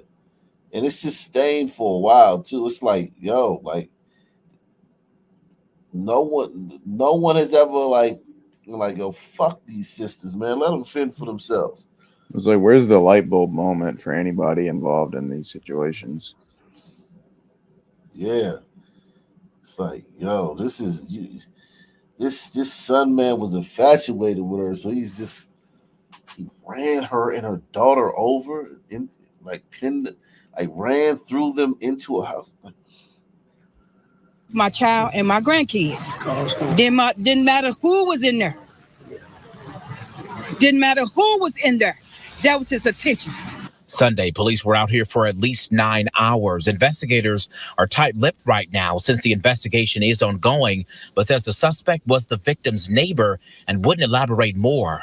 Police made it clear to First Alert 4 this was an intentional act. We're told after the suspect did this, he ran down the railroad tracks before getting caught roughly 3 miles away at a Dollar Tree. I'm hurting. You had no right to do what you did. You took my daughter, my grandbaby, and you're still able to breathe. Monday evening, family and friends gathered at the scene, releasing dozens of balloons and holding each other very close during this tough time. Right now, the family is healing, and we're taking one day at a time. Now, right now, charges in this case have not been filed just yet, but we do expect those charges to come down tomorrow. We're live in Belleville tonight. I'm Justin Andrews. Wow. Hey, fisherman, when that light bulb goes off, though, that's when you get called racist and you get fired. Out of I posted Belleville a couple tonight, where stories in the back. prosecutors have now charged Matthew Thomas in a double homicide after police say he slammed a car into a home Sunday, killing a mother and her child. And while there are several things we do not know at this time, First Alert 4 continues to dig into the suspect's past, including his prior criminal history. Our Shoshana Stahl has been following this story for us tonight. She is live in the newsroom after speaking with the family. Shoshana. Yeah, that's right, Corey. I talked to the mother and grandmother of the victims earlier, being the first person to tell her the suspect officially charged with murder. It's been 2 days since Belleville police say this man, Matthew K. Thomas, intentionally drove his car. That brother looked like he from the 70s, man. Like he quantum leaped from 1970s, man. Actually, he looked like Dred Scott, man. This Dred Scott. God, no, man. This dude looked like a slave, man. A straight up slave. No admixture, man. None. No admixture whatsoever, man. Salute to Lauren Cray Sapp, man. David the Heart says, you a secret member of the Black Boule. I wish I was, man. They wouldn't let me in the Boule, man. You listened to the show before, man? Yeah, you're anti-booty head. You can't get in the boule. Yeah, I ain't getting in the Boule, man. Matthew K. Thomas intentionally drove his car into a home, killing 35-year-old Siobhan Green and her 4-year-old daughter, Toriana Bohanna. He's now charged in their murders. I'm hurt. I'm torn apart. For the simple fact, it was senseless. Totally senseless. Shelby Jackson says Thomas was, quote, infatuated with her daughter. You had no right to do what you did. You took my daughter, my grandbaby, and you're still able to breathe, eat, walk, talk. Unacceptable. Very unacceptable. But the reasons behind why investigators say Thomas did this, still unknown. In Missouri, we get what's called a probable cause statement. Those can go into little detail or lengthy detail, where investigators outline what they're saying led up to the crime. In Illinois, the charging documents don't have to go into detail, and this one, just outlining the charges. The St. Clair County State's Attorney's Office isn't giving us any more information. First Alert 4 digging into Thomas's criminal history. He has 4 felony counts pending from June 2023 to March 2024. Those counts are for unlawful use of a weapon and unlawful possession of revoked firearm owners. Damn, so this nigga shouldn't have been on the street. If he was white, he'd be under the jail.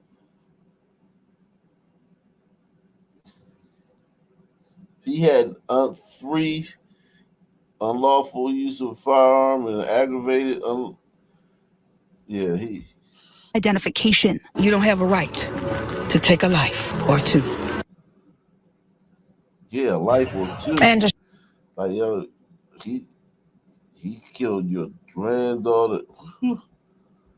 Shauna, we've heard a lot about the Safety Act in Illinois that eliminated cash bail for suspects. Do we know if that act had any role in his previous charges that he's facing?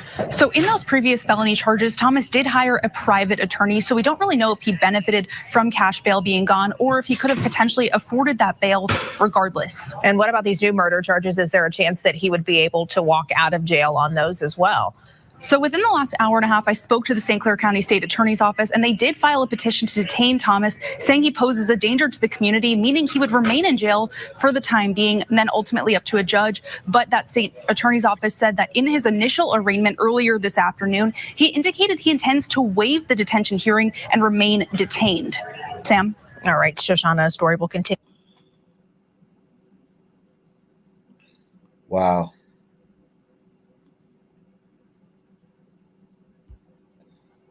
I had literally just got up and was trying to find some crime stuff to watch on television, and I'm hearing a crackling noise, and I heard a guy's voice yelling, and I was like, what is that? So I look out of my window. I don't see nothing out of my bedroom window.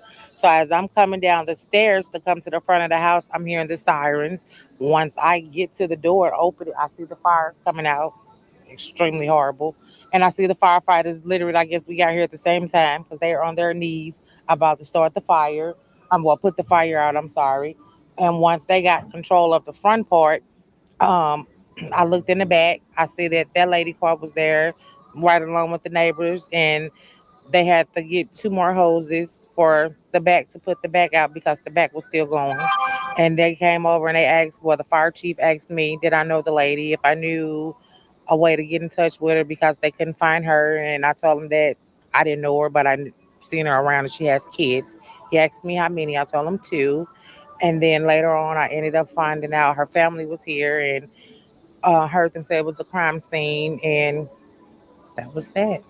When did you know that it probably wasn't a house fire? I know we were talking about this earlier. When I seen how bad the flames were, because at first I thought it was just a house fire, but looking at the flames, because like I just told you, I like a lot of the crazy shows, and I watched Chicago Fire. I look at These people are crazy, man. They're desensitized to this stuff, man. Little girl and a woman got killed, man. Cracking jokes and shit.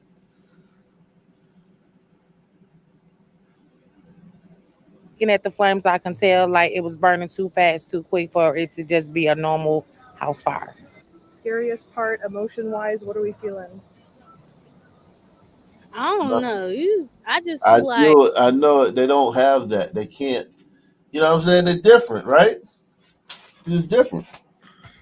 They don't have that of feeling. They can't feel the same things that normal people can feel. People with higher IQs can feel. Even black people with higher IQs. They can't. These ones can't feel it. They can't. These ones they can't feel that. It didn't happen to them. You dig what I'm saying? When you Yeah, when you yeah, go ahead. they can't comprehend the gravity of the situation. Yeah, it had to happen to them for it to be kind of like, be able to process it.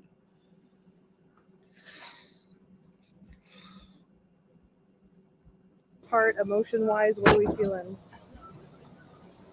I don't know. I just feel like I don't know.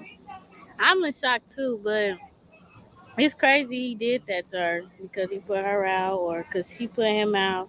I don't feel like no relationship that serious. Because like this was roughly around a little after 9 in the morning, and it's almost 3 in the evening, and it's still going on. So it's understandable that they have a lot to process and a lot to go through, but it's a lot. It's going to be weird around here for a while, especially when you look over and you know exactly what happened right there. It's definitely going to make it weird. No, it was only one. So to my understanding, talking to her family, because I actually asked her sister, could I hug her? Like I don't know him, but I felt her pain. To my understanding, it's her and she has a little boy and a little girl. The little boy, he's safe. He got out just in time. He's definitely going to be traumatized, but it was her and her little girl um, that lost their lives today for something that was so unnecessary. Speak to that, especially for you as a mom. Is that probably one of the hardest parts about all this? That's horrible because I don't play about my kids, and whether they babies or grown, like when you take a mother's child from them, they're still here. That's a hard pill to swallow. So to imagine how her family feels knowing that their child and grandchild is gone, that's a double hit. And this baby done seen most of what happened. So you definitely got to get that baby counseling and get him help with coping with what he's seen because he's going to have a problem for a very long time. Anything that you want to say to the man who's now in custody? I was told if I can't say nothing nice, don't say nothing at all. But he need to burn in hell for that one. Damn. That's wrong. I don't care what nobody done said or did to you. You don't play God and take nobody's life like that. Hey, salute. Yeah, man. They'll pop out a couple more replacements within a year.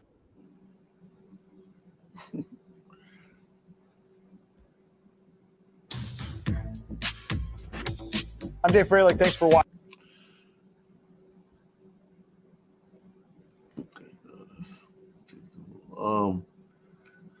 Excuse me. I put a couple links in the back if it matters to you. You talking about what's your face? Mobile? Yeah.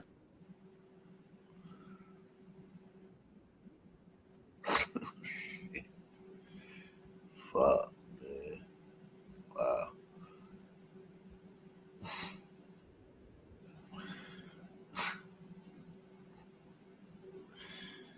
Oh man. Yeesh.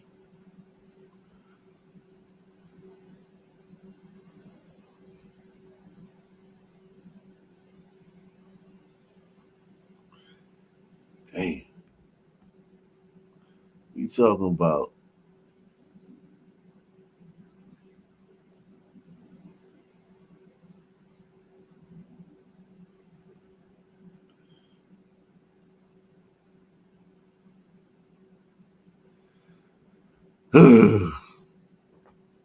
We're going to start at 5, though, with a community that is in mourning. Family, friends, loved ones leaving flowers and balloons. This is at Fort Worth South Division, and it's specifically for Sergeant Billy Randolph, that unit being decorated, obviously, with so many people coming by. He was hit and killed yesterday by a suspected drunk driver. The community paying their respects at the division, of course, where the sergeant was stationed for a number of years. And this morning, our CBS News Texas chopper was overhead. This is as Sergeant Randolph was taken to a funeral home just north of downtown Fort Worth.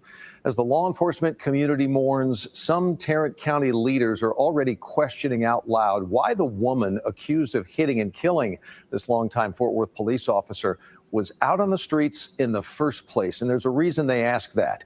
She recently pleaded guilty to aggravated assault with a deadly weapon. We've got a lot to dive into on this. As you see, our Caroline Vandergriff is live outside the Tarrant. This is Austin, Texas. If anybody demanded this, it's them. So yeah, they are one of the woke. They're the Seattle of the South. So they demanded this.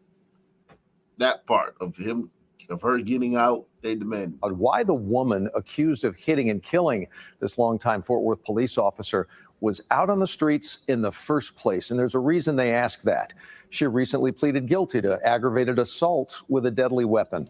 We've got a lot to dive into on this. As you see, our Caroline Vandergriff is live outside the Tarrant County Jail, digging into the investigation and also the heartache and the sorrow. I mean, this is just awful on all counts. It really is, Doug. One police officer put it this way to me. He said, learning about this suspect's criminal background is like twisting a knife in an open wound right now. It just increases the pain the law enforcement community and this sergeant's family is feeling. This case is obviously very important to us because this is a brother in blue who passed senselessly. But we share the same story as so many other people in the community who have lost loved ones at the hands of someone who likely shouldn't have been out of jail. According to court documents, 25-year-old DeAngele Evans was released from jail just a few months ago after pleading guilty to aggravated assault with a deadly weapon. Court records. You know, she's LGBT. You can tell the shape up, the no makeup, the neck tats. She's straight up LGBT.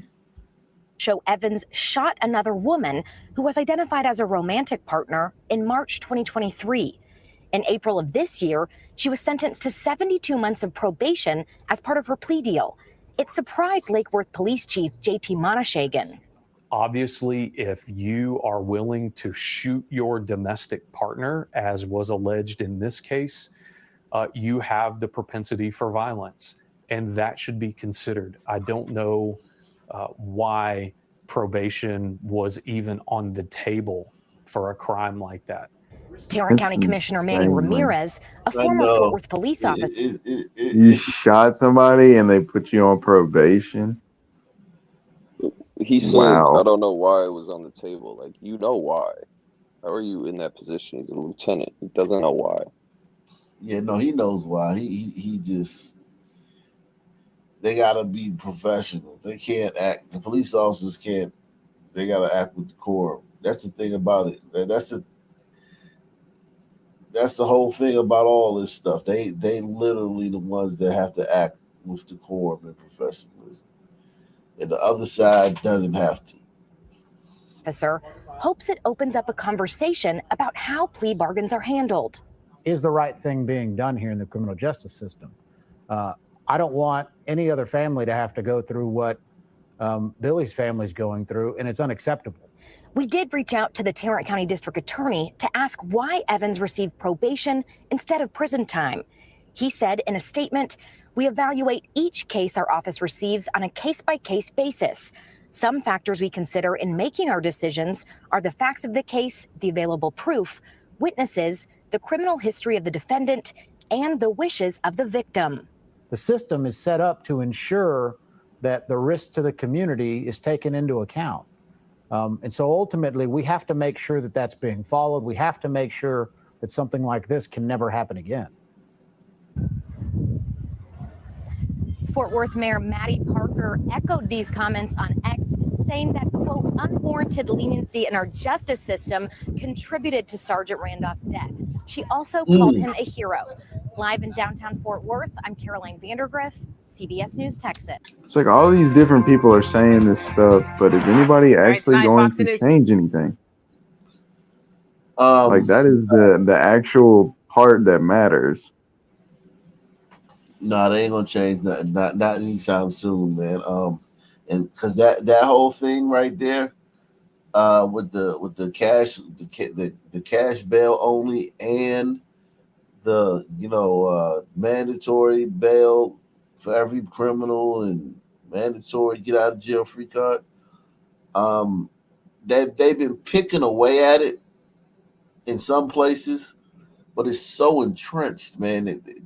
BLM did a number. It's so entrenched, man, in every every city, man. Look at these three, man. But I hate this shit. I hate this shit. This little shit right here, that baby hair shit. The baby hairs? Disgusting. It looks disgusting. They all do that now, and it looks horrible. I don't know why they do this when men don't. That's like always been a thing down here, though. That the baby hair like that. Yeah. Oh yeah. Yeah. It's always been What do that you way. mean always? Like what do you mean? Like always? I remember all the sisters when I was in grade school. They did that. Yeah, but they didn't wear. They didn't do it like this style, did they? Yeah. They like laid them down. They laid them down. This is like a part of. See, they have a lace front on, so it's like this is the cover of the lace front.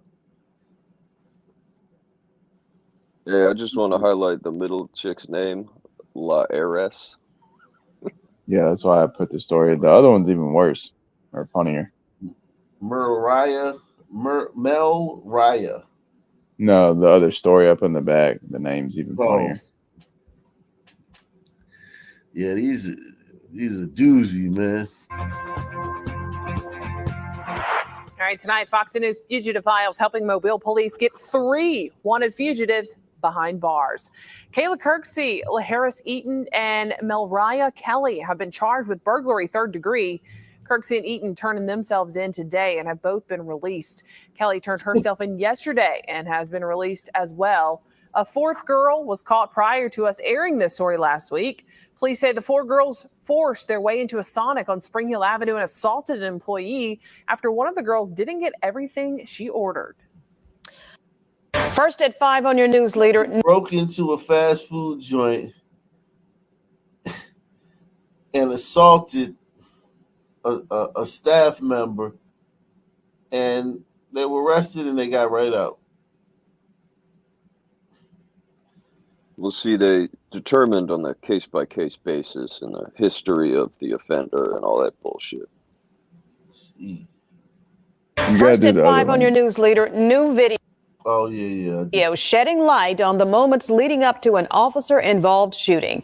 Good evening, and thank you for joining us. I'm Stephanie Skurlock. And I'm Greg Hurst. This all unfolded Monday afternoon in Frazier. Tonight, one man is behind bars, and at least 2 more are on the run. WREG's Jessica Knox has the latest. Your news leader obtained new surveillance video. Take a look. Just before 5 Monday evening, you can see a man in a red shirt standing by a red Honda at the EZ shop on Fraser Boulevard. He's talking to another man in a navy blue hoodie. Then you see a man in a white shirt runs up with a gun. Seconds later, 3 men point a gun at the victim's head, while a 4th man searches the victim's pockets. I don't even go to the gas station. Every time I go through there, I pass it because it's always somebody there. The victim tried to defend himself, but moments later, you can see the man in the white shirt tried to fire his weapon. That's when all 4 suspects rush into the white Ford sedan with a partial Tennessee tag of BRT. Now watch. A MPD squad car is seen in the top left corner, witnessing the incident and immediately trying to get the white Ford to stop. Officers say next, 2 of the guys jumped out of the car and ran into a neighborhood about 1.5 miles away from the gas station. Police ran after them. Memphis police are still investigating, but say 1 officer fired a shot at one of the 2 suspects. Well, we don't see stuff like that, so yesterday it was kind of like a shock. The home you see behind me on Mountain Terrace Street is where Memphis police officers were able to locate 1 suspect hiding in the backyard. We had an opportunity to speak to the owner off camera about the incident.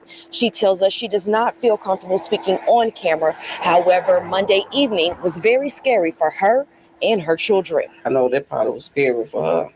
This neighbor lives across the street from where that suspect, 22-year-old Jalen Briggs, was found. Some of the stuff they do is senseless, you know what I'm saying?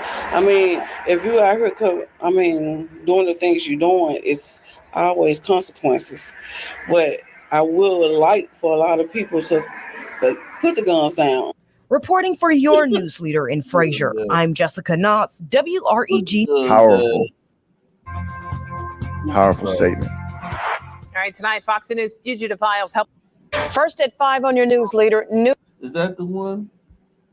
No, it's the other one. We're going to start at 5, though, with a community that is in mourning. The system is.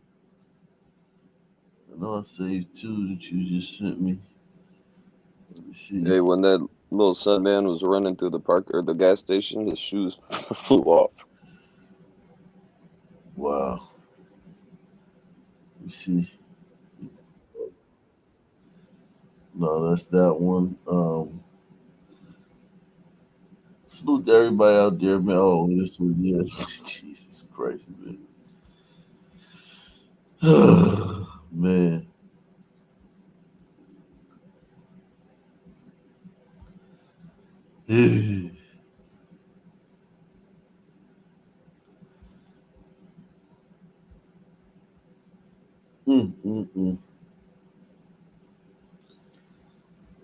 Man, oh man. Everybody hit the like button, man. Support the channel via PayPal, Cash App, and Super Chat. Where is it? I can't, I'm gonna have to just go to the other one. Okay, let me see if I can, let's see.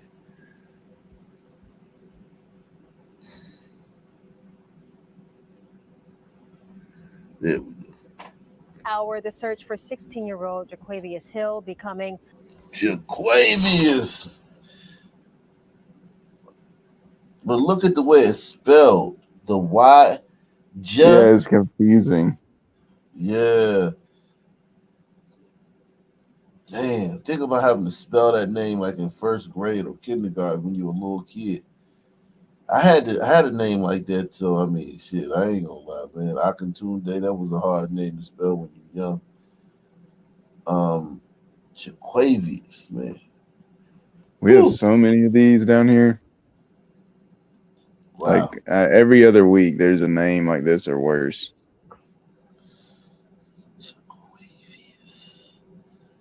He didn't have a chance, man.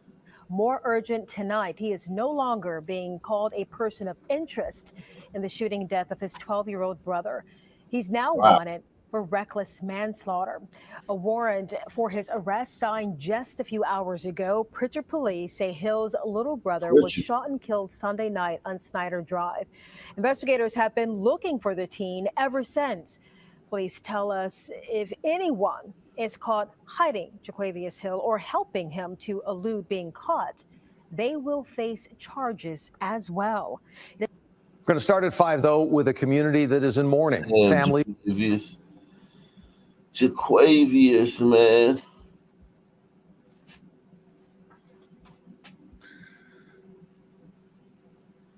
Which one you like more, Laeris or Jaquavius?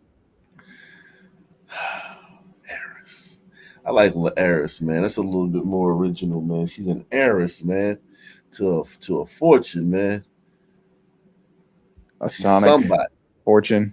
They That's chose who- this Yeah, neighborhood exactly. for the people, the schools, and the safety. It's always been a quiet neighborhood. It's mostly young families and retirees. But on Monday, a sense of comfort was lost twice. Completely unacceptable. First, before 8:30 in the morning, a student was walking to school on Melrose Drive when Richardson police say a car drove up and down the street several times, passing her. Each time a little bit slower than the last.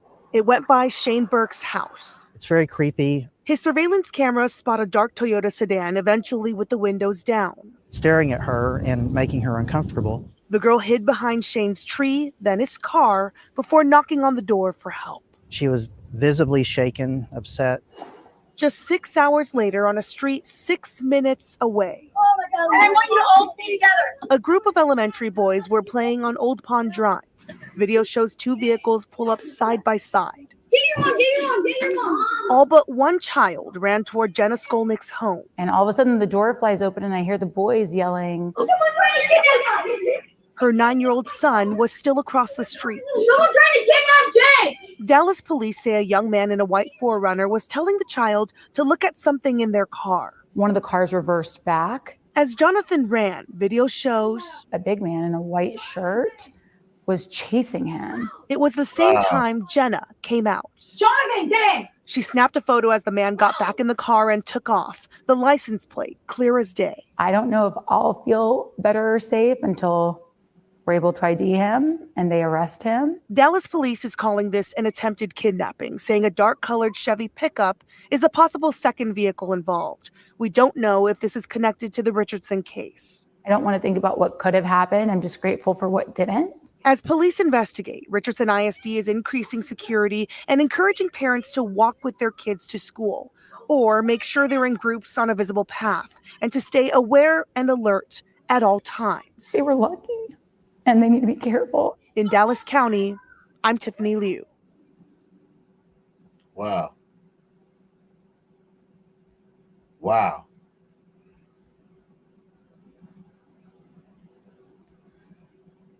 That's some real shit right there. Woo. A store in Chester County is the target of a string of brazen thefts. Police are searching for a pair of women who've been swiping merchandise from Gabe's department stores. Surveillance images show the two pushing a cart full of clothes out of one of the stores.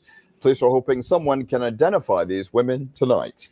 It is Tuesday evening, and the big story in Action News is a search for a duo of department store thieves in Chester County. Police say these brazen thefts have been happening. A duo of department thieves. Salute the double O, go Von double O, man. Salute to you, man, for supporting the channel, man. Everyone support the channel. Hit the like button. Support the channel.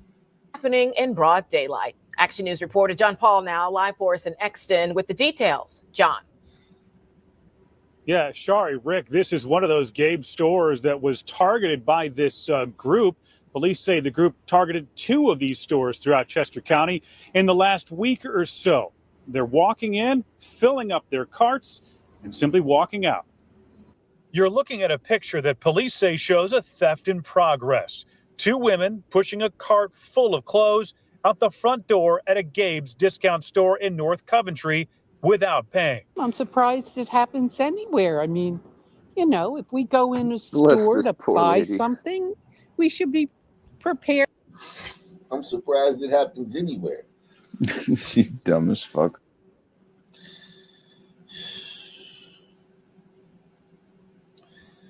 Yikes. prepared to pay for it. That was on August 5th. The next day, it happened again. This time in Refugees are West welcome Whiteland here. Township. Police put out pictures of the two women and their getaway car, a black Nissan Maxima driven by a man. It was the same car used in that theft in North Coventry. One person finds out that it was easy to steal from this store, so they go to another city and they get that store. They're getting bolder and bolder. We showed shoppers pictures of those thefts. Many were surprised by how brazen they were. Both happened in the middle of the afternoon. I'm surprised that there's no employees inside saying something or reporting them. In both cases, a third person was driving the getaway car. Police are asking the public to look at these pictures to see if they recognize the women. I'm surprised they haven't been caught yet. Yeah, they have not been caught yet. I did ask just how much money worth of merchandise was stolen, and I was told that's still being tallied up at this point. In the meantime, if you want another look at those images, we'll put them inside this story at 6 AB. Wow.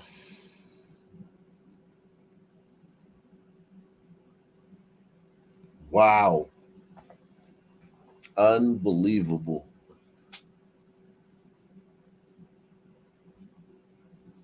A caretaker and her boyfriend are behind bars accused of robbing the woman she was supposed to take care of.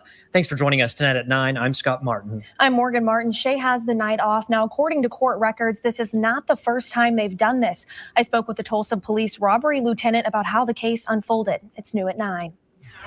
Tulsa police arrested Rakita Strong and Brett Bills Thursday. They're both accused of working together to rob an elderly woman.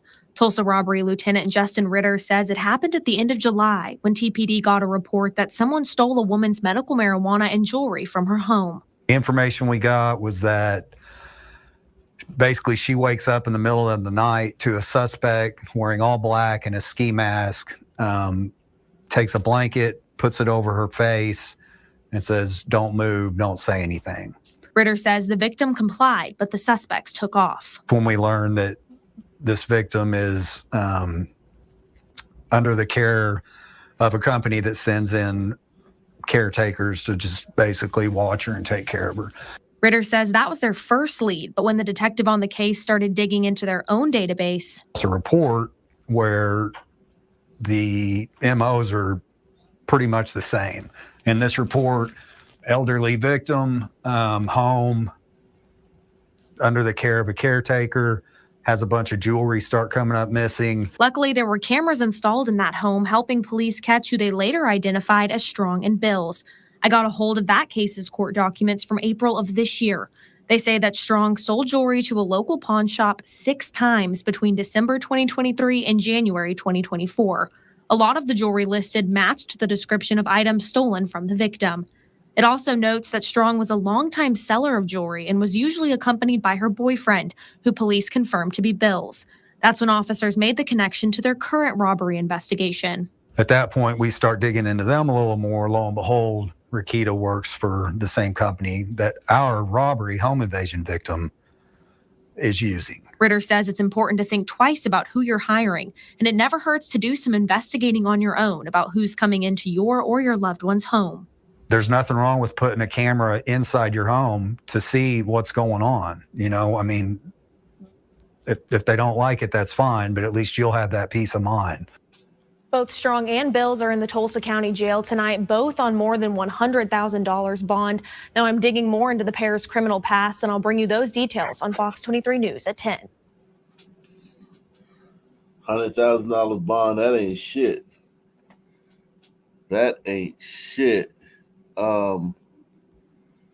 Well, in other news, 3 suspects accused in the death of a New Zealand tourist at Fashion Island were in court this afternoon. You guys start to notice a pattern, man. Press 1 if you start to notice a pattern, man. Press 1 if you're noticing a pattern.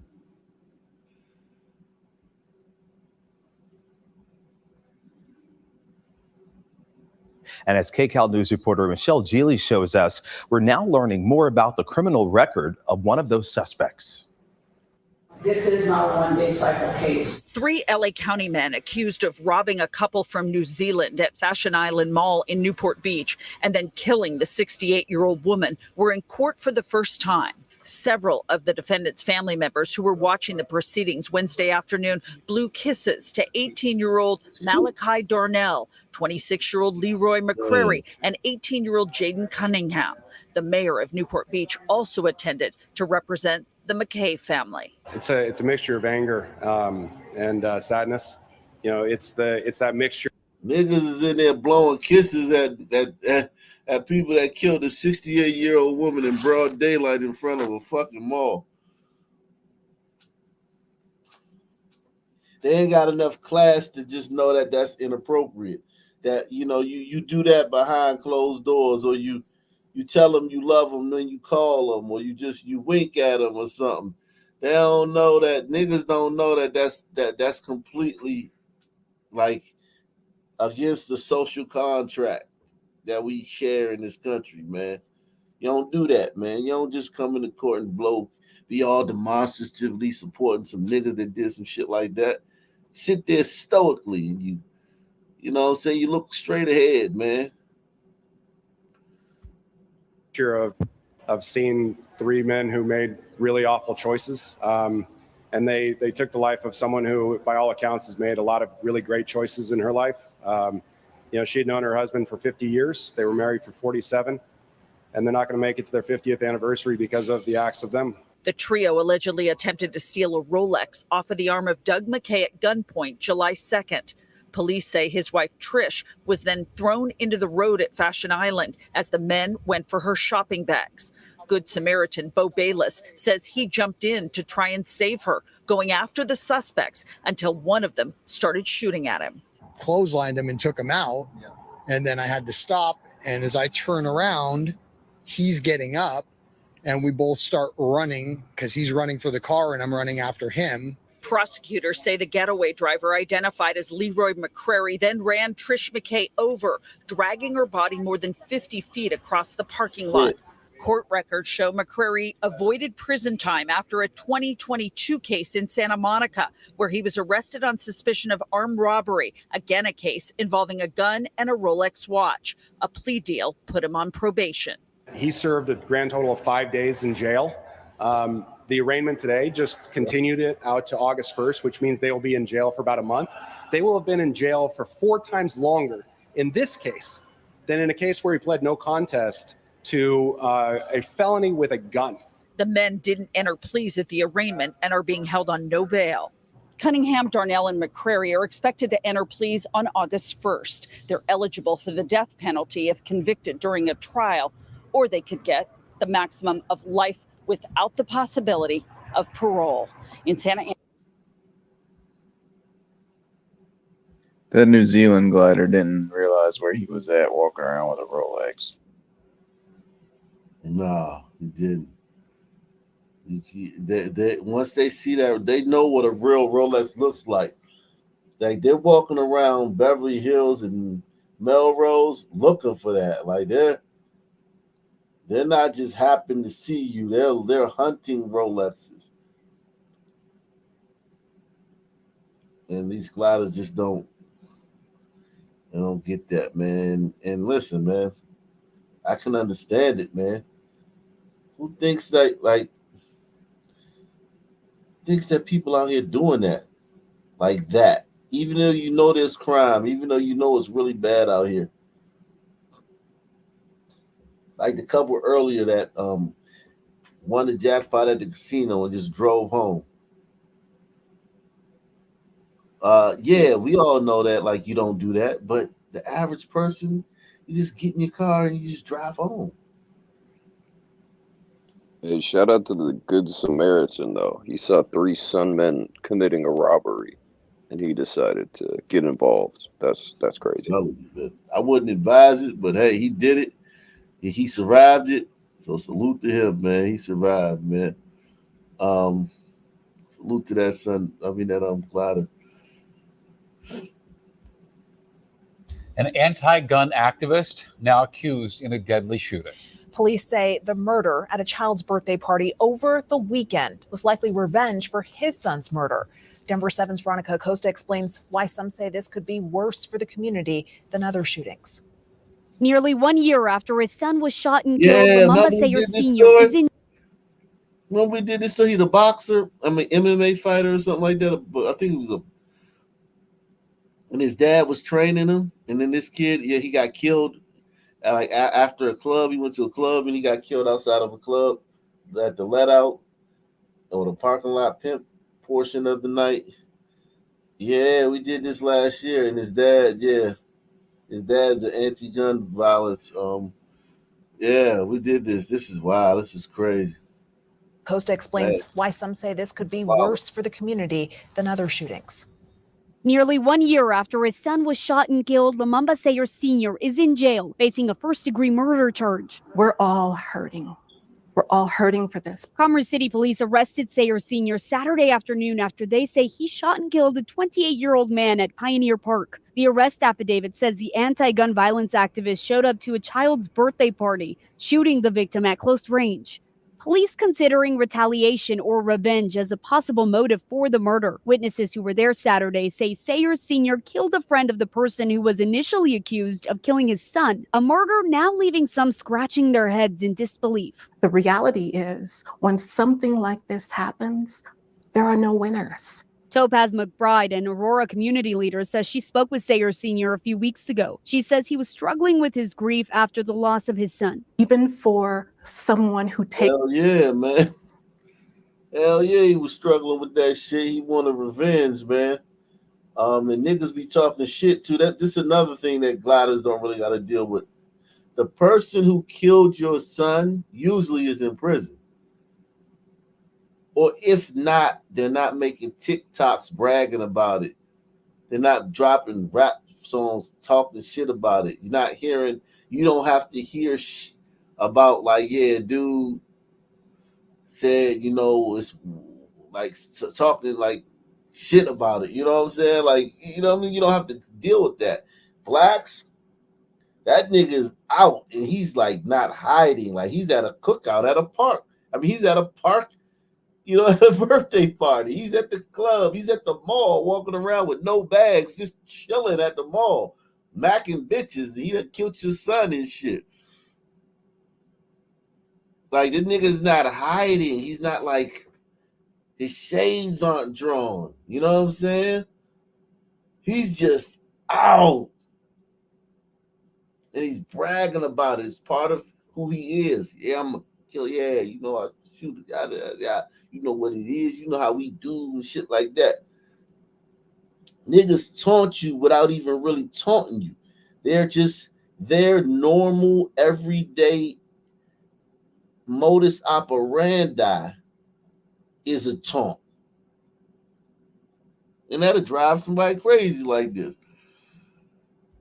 For someone who takes matters in their own hands, then there are those that they leave behind who are left in a situation of trying to figure out how to pick up the pieces. McBride says when she heard about Sayers Sr.'s arrest, she thought two things. The first, maybe I should have called more often. Maybe I should have checked in more often. And the second, there was also panic about what does this mean for our community, and concerned about retaliation, concerned about the messaging to the youth, to the people who looked up to him, to the people that heard him say over and over again to not retaliate, put the guns down. McBride says she's now focusing on the message to put the guns down. In Aurora, Veronica Costa, Denver 7. Now, an initial suspect was arrested a month after Sayers Jr.'s murder. That case was dismissed. Not enough evidence.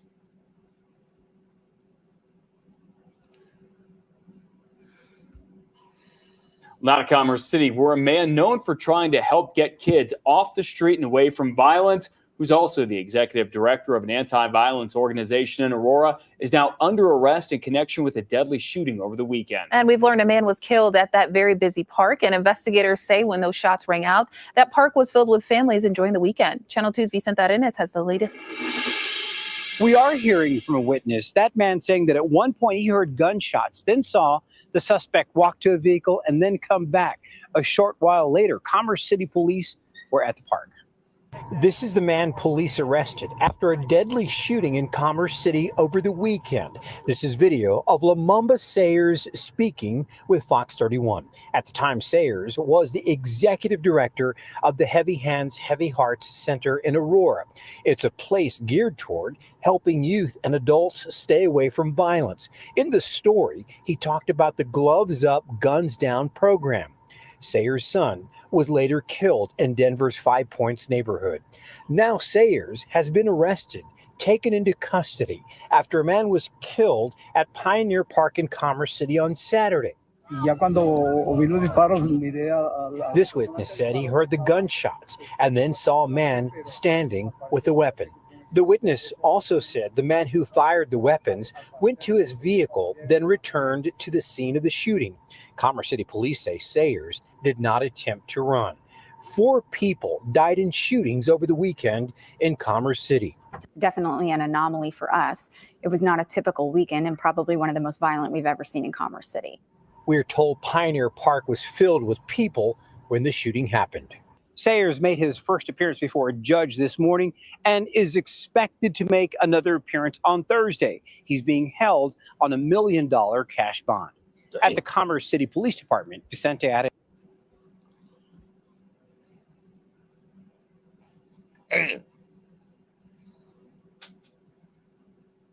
Wow.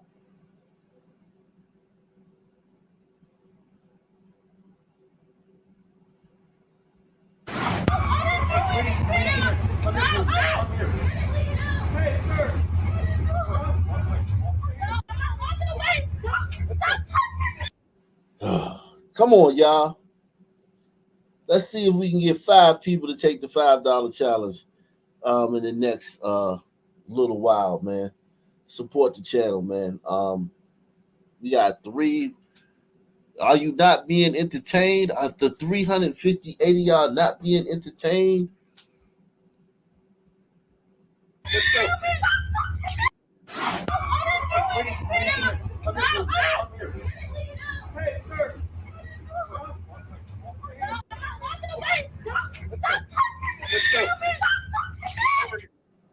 New at 6, a woman wants answers from. And listen, man, even if she's being wrongfully detained, that's still the wrong way to behave. Am I wrong about that? No. It just doesn't make any sense. Like, okay, you didn't do anything. They think you did. They want to detain you and talk to you. Just talk to them. Why act like, why escalate everything? New at 6, a woman wants answers from Cobb County Police after she says she was placed into handcuffs at a busy gas station for a crime she didn't commit. It happened at a racetrack gas station on Windy Hill Road. Fox 5's Eric Perry has the story. Family members tell me it was simply traumatizing, especially for the kids. They saw their mother in handcuffs, and there was nothing they could do about it. Wait, walk away. No, I'm not walking away. No. Well, why should they feel like they should have done something about it? Why should the kids feel like they should have done something about it? Why should the kids not feel like, yo, let's just wait until, you know what I'm saying? Like, as if the police were going to execute her. They didn't do right. anything. It's weird, man. Wait, walk away. No, I'm not walking away. Don't touch me. This cell phone video captures the frantic moments. A daughter tries to help her mother in handcuffs. I was using the restroom, and then I walked out, and she had guns pointed at her. It was supposed to be a normal day for Deandra Hawkins and her kids running errands, doing laundry. But things took a turn when the family stopped at the racetrack on Windy Hill Road to use the restroom. About 5 minutes later, the police pulled up with their guns out and said, Get out the car. That's when the chaos unfolded. The video taken by a UPS driver shows the mom in handcuffs. Then you see her daughter in the pink hoodie being pulled away by police. I panicked. It was really traumatizing.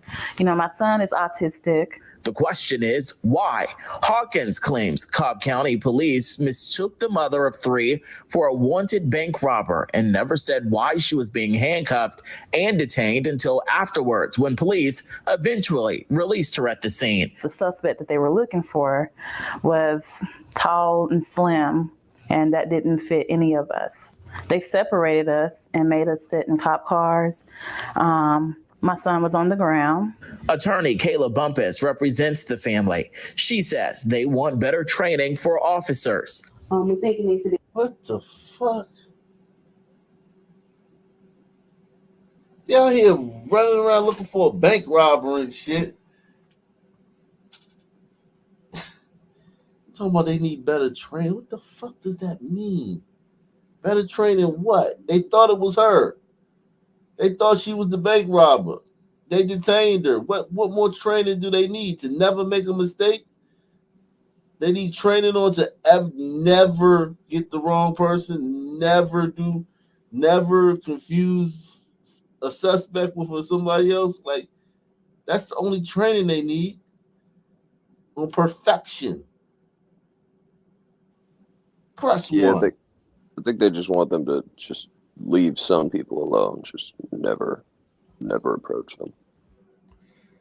Salute to Destroy, man. Destroy the building. Need some retraining, some sensitivity, because we just can't understand why. Sensitivity. The suspect was obviously black, man. What do they need sensitivity for? Now, if the suspect was white and they pulled her ethnic looking ass over, this whoopee goddamn Winfrey over, then goddamn it, yeah. But fuck, man, what do you mean sensitivity training for? You got the wrong person. And made us sit in cop cars. My son was on the ground. Attorney Kayla Bumpus represents the family. She says they want better training for officers. We think it needs to be some retraining, some sensitivity, because we just can't understand why the officers will be trying to separate 2 minor children from their mother. Cobb County police have confirmed the incident and apologized, saying they believe the car was the same make and model of one involved in an armed robbery. Police officials confirmed these were not the suspects and unfortunately were in the wrong place and the wrong time. As for the family, they say they are sore from the way they were handled, but it's the emotional toll that will scar them forever. Yes, it's very embarrassing because I don't do anything but just take care of my kids. In Cobb County, I'm Eric Perry, Fox 5 News. Just a cash grab. Some disturbing video tonight. 2 men cornered and then executed inside a Hickory Hill convenience store. Hello, I'm Greg Hurst. Stephanie is off tonight.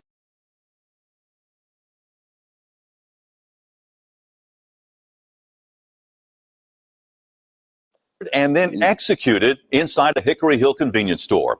Hello, I'm Greg Hurst. Stephanie is off tonight. WRG's Melissa Moon is outside the Memphis Police Department downtown tonight with more on who police are looking for. And Melissa, what do you know? Well, police have released pictures of the shooters, but right now aren't saying why the 2 victims were targeted. Police want you to take a good look at the guy in the red shirt entering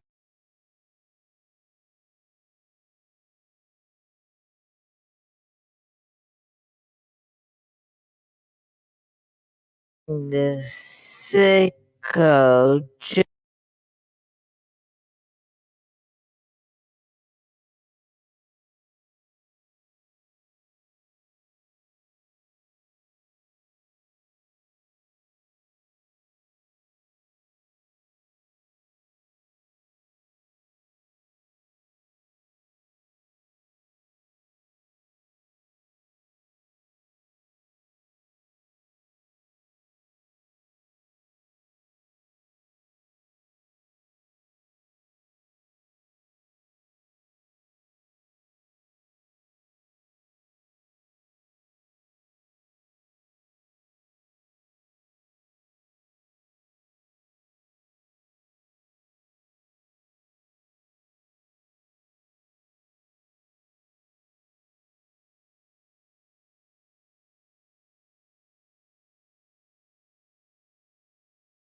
just before 9 p.m. Thursday night.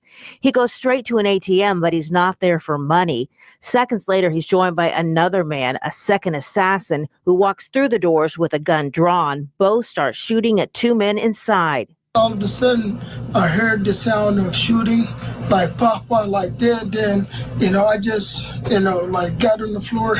Carlo Cody was behind bulletproof glass when the gunfire started. When it stopped, he walked out on the store floor, saw the victims, and called police. By the door, he died at the scene, and the other one was taken to the hospital, and he was still breathing, and he died in the hospital. In the store surveillance footage, you can see several people trying to comfort and help the victim who was still alive. Cody says it's also sad the men who were killed were regulars he had gotten to know. And they were like too young. One is 19 and the other one is 18. And it's just very sad, for them to be gone too soon like that. Here's another look at the suspects in the parking lot. Police say they left in a silver Cadillac SRX. Cody says the gun violence in Memphis has gotten out of control and something needs to change. Everybody has a gun. Everybody carrying a gun. And that's real dangerous for the community. That is not the problem. Fuck, you muted.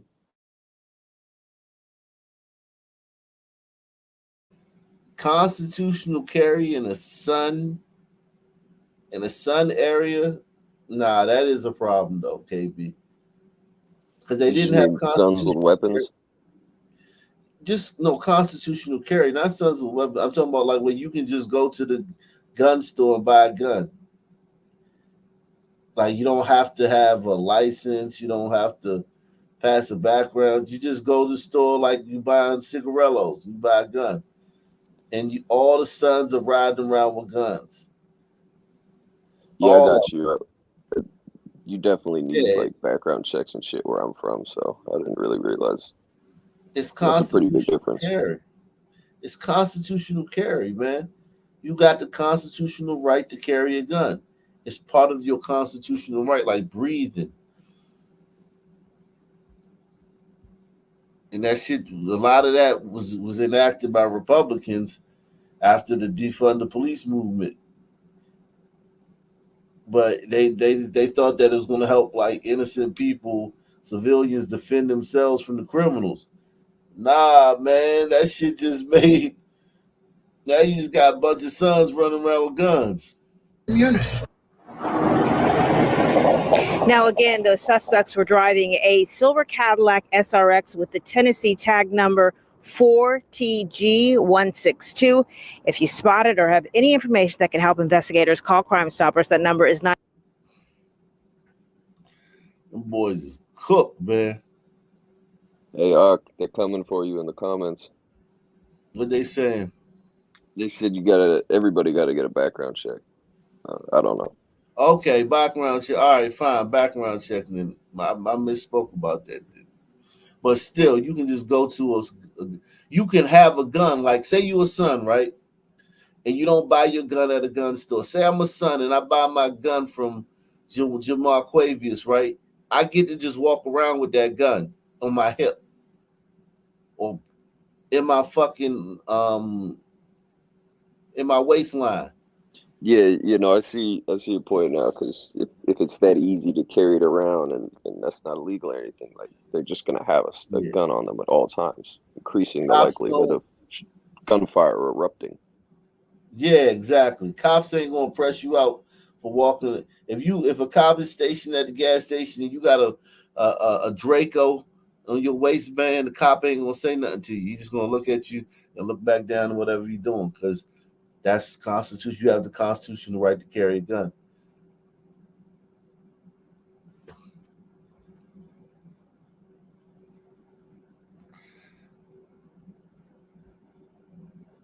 Caught on camera and caught in a lie. The Tulare County Sheriff's Office says a food truck owner staged a robbery and committed insurance fraud. The crime landed him and another man in jail. Action News reporter Kate Nemrich joins us now live in the studio with how detectives say the failed fraud went down. Kate? Warren, Margot, the Tulare County Sheriff's Office released this surveillance video of what they now say is a staged robbery. This took place on August 2nd, but the suspected man behind the plan wasn't arrested until today. The video now causing a lot of talk online and around town in Visalia. Honestly, kind of crazy, but you can't really put anything past people these days, so.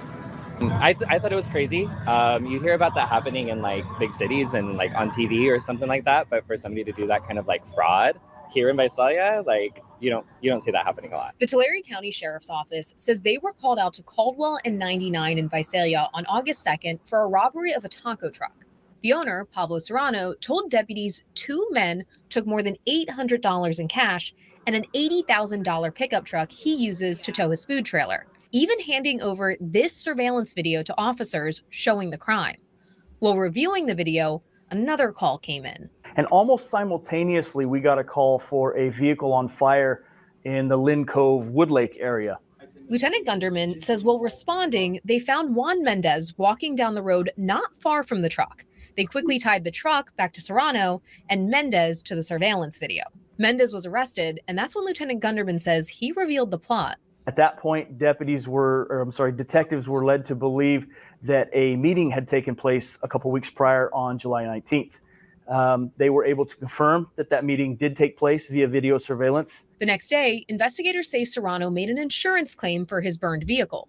Just days before he was arrested, Serrano posted this video to Instagram, saying he had spoken to a detective about the case and that he had spent the day following the incident in the hospital. The sheriff's office referring to the crime online as nacho typical crime, cashing in on the puns, but not taking false reports lightly. That they were blatantly taking advantage of the system, from the insurance company to the law enforcement officers to the arson investigators. It's disheartening that people try to cheat the system that way.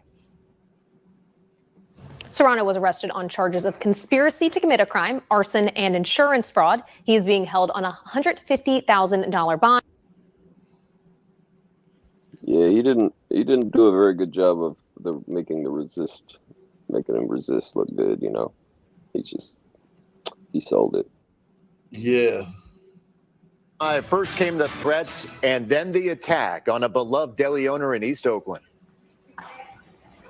He stunned, point your finger on my forehead like that. They say, that's why you got killed. Don't look at people. The woman was then punched by the man walking past her deli, which is a favorite in the neighborhood. Good evening, everyone. I'm Mike Meeback. And I'm Heather Holmes. The woman is An Asian woman punched. I'm going Sun Man. Who do you think did this, KB? Oh, definitely Sun. It's a knockout game. Say 100% Sun? Yeah.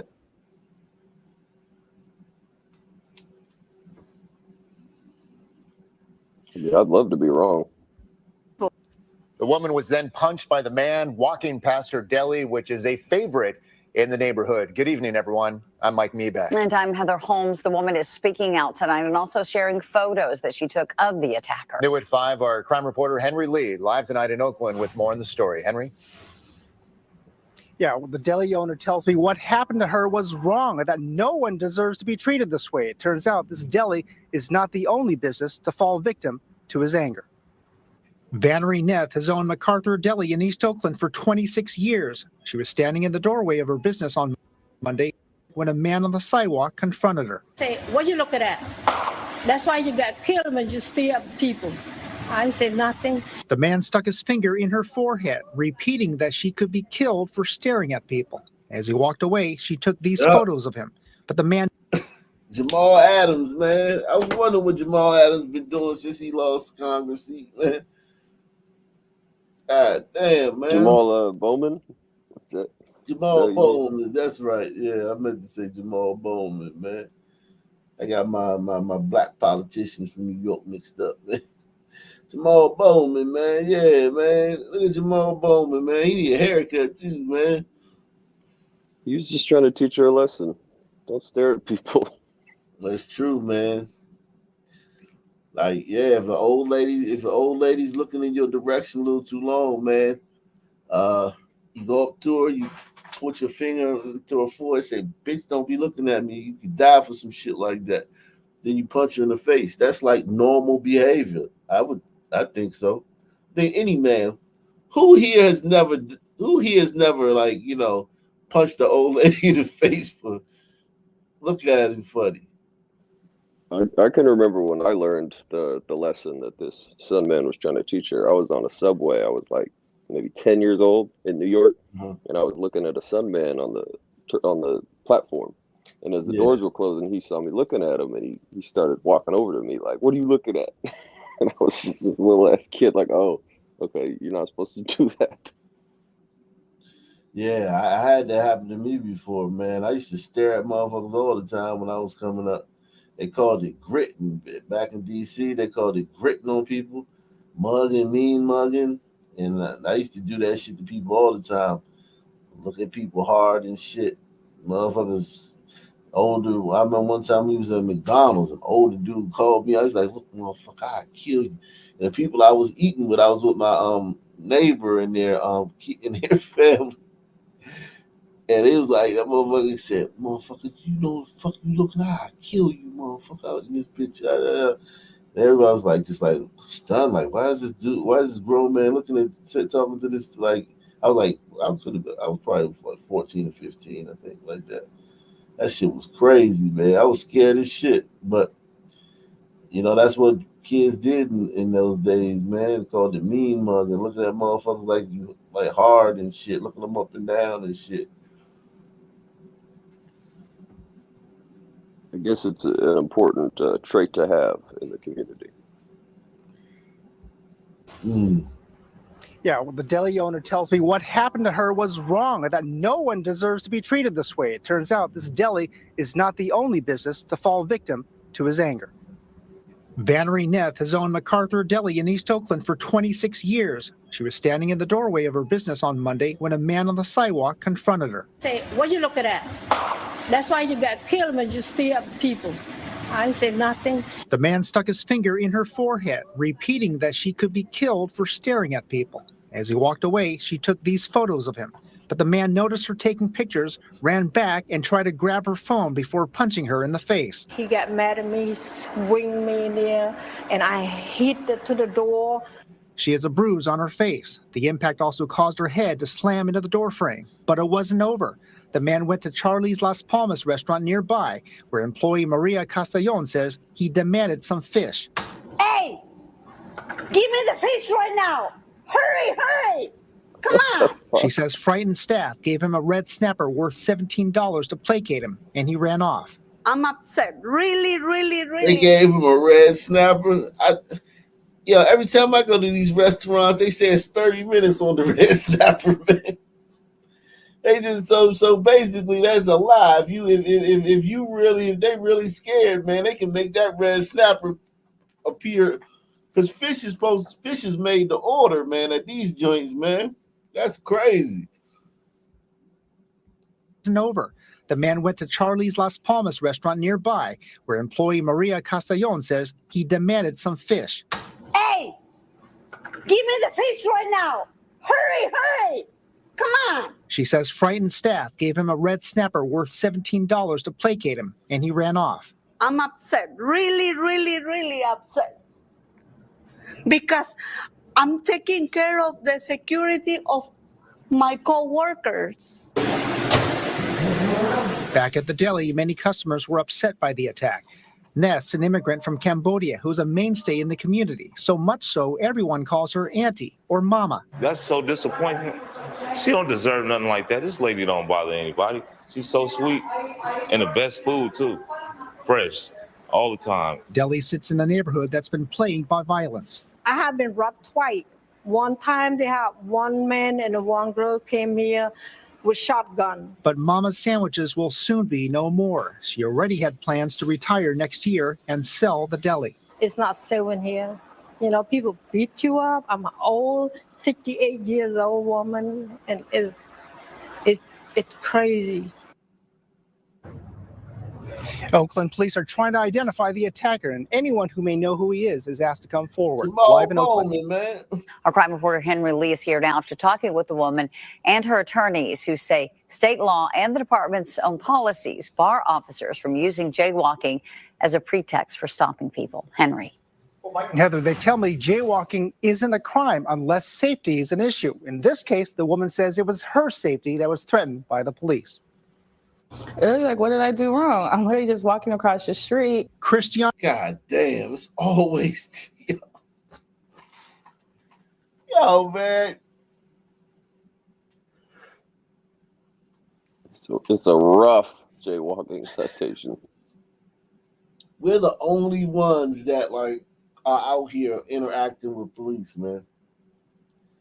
Interaction after interaction with police, man. And you know she did some shit that made, you know it wasn't just, they didn't just pull her name out of a hat. You know she did some shit that she not going to tell us. People. Henry. Heather, they tell me jaywalking isn't a crime unless safety is an issue. In this case, the woman says it was her safety that was threatened by the police. Like, what did I do wrong? I'm literally just walking across the street. Christiana Porter, accused of jaywalking in front of the San Francisco police car at 2nd and Geary in the Richmond district on July 29th. Porter, wearing headphones, continues walking, not realizing the officer is now trying to stop her. The officer drives on the wrong side of. Let me see something. Let me see. Street. Christiana Porter. It looks like the cop was trying to cross the intersection and he probably had to slow down or brake for her. So that probably pissed him off or something. She's in the crosswalk. I'll give her that. Yeah, maybe the cop had to stop. But he couldn't have been in a rush if he stopped, if he fucked with, I don't know, man. Porter, accused of jaywalking in front of the San Francisco police car at 2nd and Geary in the Richmond district on July 29th. Porter, wearing headphones, continues walking, not realizing the officer is now trying to stop her. The officer drives on the wrong side of Geary. He gets out of his car. Porter moves away from the officer, who then pushes her against the wall. On this cell phone video, you can hear Porter screaming, "I'm not resisting." I'm not resisting. Stop resisting. Honestly, as a Black woman just trying to stay alive, I thought about my 5 kids. Here we go. As a Black woman just trying to stay alive, she thought about her 5 kids. She got. As a Black woman just trying to stay alive. Porter screaming, "I'm not resisting." I'm not resisting. Stop resisting. Honestly, as a Black woman just trying to stay alive, I thought about my 5 kids and just trying to make it home to my kids. More police cars, their sirens blaring, arrive on scene. Officers run to help. I just don't trust them no more. I just seriously don't trust them. I feel like they abuse and use their power and authority to, brutalize and just torment and harass civilians. Officer Josh McFall, seen here, later tells a witness Porter refused to stop or give him her ID and wouldn't keep her hands out of her pockets or purse. So I didn't want it to go this way, but when people put me in that position, I don't have a choice. Porter, a single mother of 5, says she's a domestic violence survivor and that the police too left her traumatized and injured with a concussion, a separated shoulder, and nerve damage. So I'm not a threat. I'm just trying to get my life back. And that was it. When I told him I'm a survivor, he was just saying, I don't care. This doesn't matter right now. Her attorneys say police department regulations bar officers from ticketing people for jaywalking unless there's an immediate danger of a crash. There are more serious crimes that should be addressed by the San Francisco Police Department, especially since they claim they're understaffed. With regards to Officer McFall, it's a contempt of cop. He was angry about something. Assemblymember Phil Ting wrote a law that decriminalizes jaywalking unless if there's something that's happening that puts the pedestrian at risk or the driver at risk, that's when there should be a citation. Now, the woman was cited for jaywalking and resisting arrest. Her attorneys have filed a legal claim against the city, which is a precursor to reform. I'll give her a break on this one, man. Yeah, those cops are tripping. Yeah. I get it. The sister, sister was wrong. Was right on that one, man. She was wronged. Sister was wronged.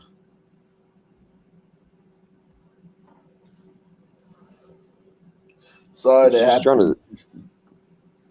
She's trying to stay alive, though. She should probably take those headphones off. Yeah. She should watch out for Jamal Bowman, man. Let's see. Oh, wow. A lot going on, man.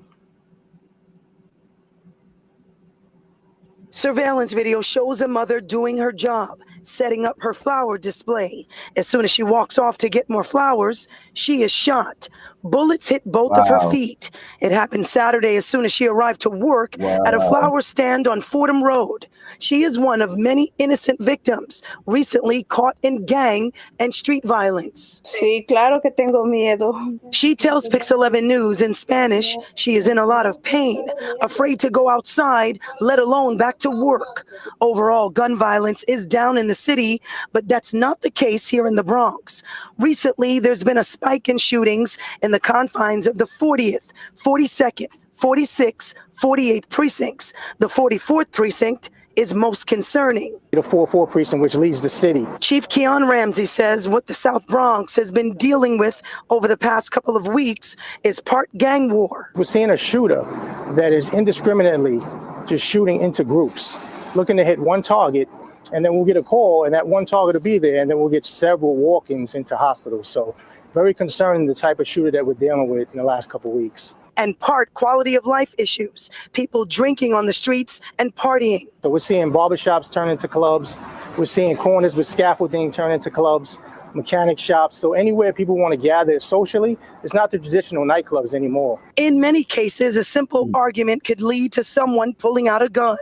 That's what police believe happened overnight at a party on Walton Avenue in the Bronx. The scene chaotic after two men were shot, both of them in the legs. To help ease fears and get a handle on gun violence, Chief Ramsey says more officers are penetrating trouble spots. So every day we get about 150 extra cops coming in from the hours of 1:30 p.m. to 4 in the morning. We're really drilling down. And then this last academy class, we were gifted 83 cops, so which is the biggest amount we've seen in a while for the summer. So commands that don't traditionally get a lot of cops have seen an influx this summer of cops. For this mother, it's too late to change what she is feeling. Since being shot, she has not been able to sleep. Y ahorita me siento como triste. Wow. Wow. That they were working hard to get him, and I'm glad they did. Doorman Hector Mateo says he's relieved police caught the suspected would-be rapist so quickly. It was around 1 Saturday morning that he heard the victim screaming for help on East 90th Street and East End Avenue. He ran outside and the suspect took off. Still, those images still haunts me just to see her on the floor with blood on her shirt. 30-year-old Quincy Burks was arraigned Tuesday afternoon on an attempted rape charge. This shit is uncanny, man. Did you cover that Korean lady that got shot up by the cops? You talking about the one you was trying to show me yesterday? I think so. Yeah, they're trying to push that. I got to get to that one. I got to look into it, man. Salute to Deluxe 247, aka Calvin King, aka the real MVP, coming through once again. I have to look into that one, man. I think I saw it. What was her name? I don't know. I know it was in Fort Lee, New Jersey, and they were pleading like to get the ambulance and the cops. I think the girl is sort of Sonya Blade, the crazy lady that happened. She was sort of psycho like that. And she's not black, then they ain't going nowhere. It ain't going nowhere. Prosecutors say he was seen on surveillance video following the 19-year-old girl out of Carl Scherl's Park, just steps from Gracie Mansion. He was arrested Monday night after police put out this surveillance video. Francisco Diaz works nearby. Especially with the Gracie Mansion around, a lot of cops always there. So I could say, I've been here for 7 years, and I know everybody in New York is ethnic, man. All them people are ethnic. They're all from somewhere else. We're gay. Yeah, man. Wow. Welcome to the news at 11, everyone. I'm Rick Ritter. Those events, though, come as there are growing concerns over safety, especially in Fells Point tonight. A mother says she was enjoying a night with her daughter there when she was violently attacked. WJZ Live at 11 o'clock. Kelsey Kushner on your corner in Fells Point. And Kelsey, you spoke. Fells Point is a nice neighborhood, man. This is Gliders, man. To the victim, but have police arrested anyone in this attack yet? Rick, no one's been arrested in this case yet. BPD did send us over the police report in regards to Donna Hammond's case. They say they are investigating what happened. We do want to warn our viewers that whatever you are about to see may be very disturbing. The eye took a blow here. Some men used to get lynched for stuff like this. You be hanging from a tree, man. They'll let the fucking buzzards pick your fucking bones clean, man. For some shit like this back in the day, man. Now, man, some man get arrested, be out the next day, man, or the same day, man, and the shit get thrown out by the judge. Maybe a blow here, and then the final one was to my eyebrows. The 4 stitches in her eyebrow and bruises all over her body. So I have bruises here. I have bruises here. Paint a picture. Damn, he went to her body. We used to call that going to your body, man. When he went to her body, man, bing, bing. Of the moment Donna Hammond says she was violently attacked in Fells Point around 1:45 early Saturday morning after leaving a local bar with her daughter. Hammond says she was talking to a friend about a potential job opening when out of nowhere a group of women came over and started assaulting her and her daughter. The first girl ran up. A group of women. So it was definitely sisters, man. No other group of women just fights in the street. There's only one group of women that fights in the streets. Even Latinas, you'll hear reports of them doing it, but it's not like a thing where you can bank on it. You know what I'm saying? When out of nowhere a group of women came over and started assaulting her and her daughter.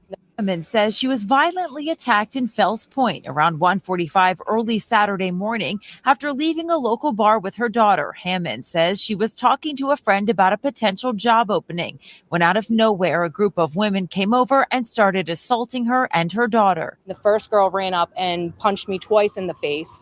Then another girl came over and hit me in the face. Am I busted real bad? Yes, you are. Cell phone video shared with WJZ shows the aftermath of the assault. At one point, you can see a Baltimore police officer walk by, but Hammond says he didn't help break up the fight, instead only broke up the crowd. He just walks right past me. He doesn't acknowledge me. He sees that I'm bleeding and I'm bleeding really bad. So for him to just walk past and not ask if I'm okay, do I need anything? Like, I was livid. Ma'am.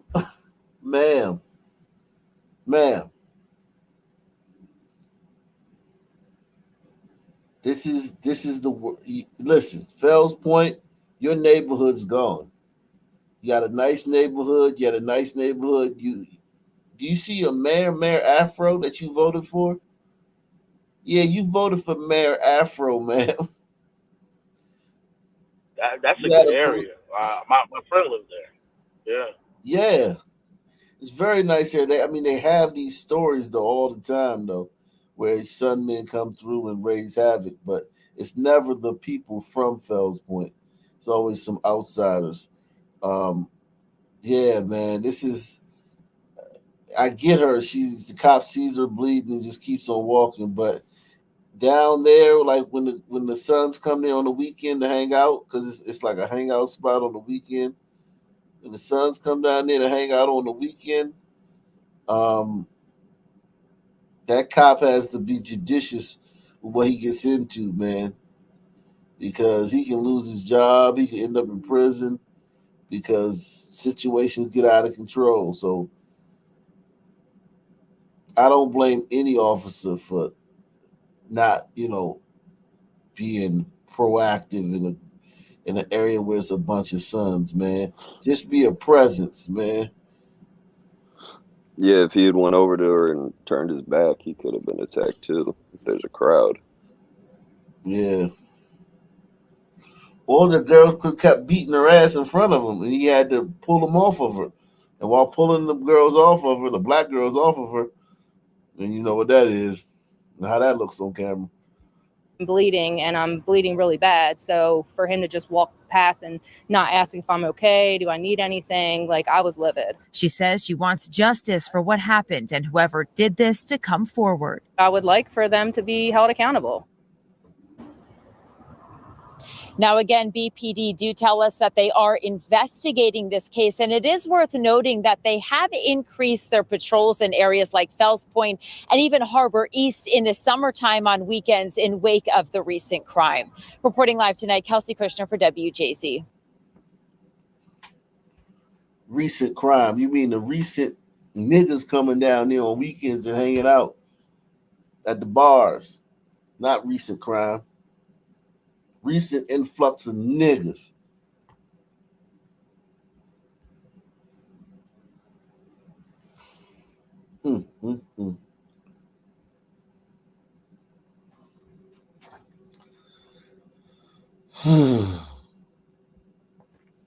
Monday, a lone Baltimore Police Department vehicle stationed along the 1300 block of North Carey Street.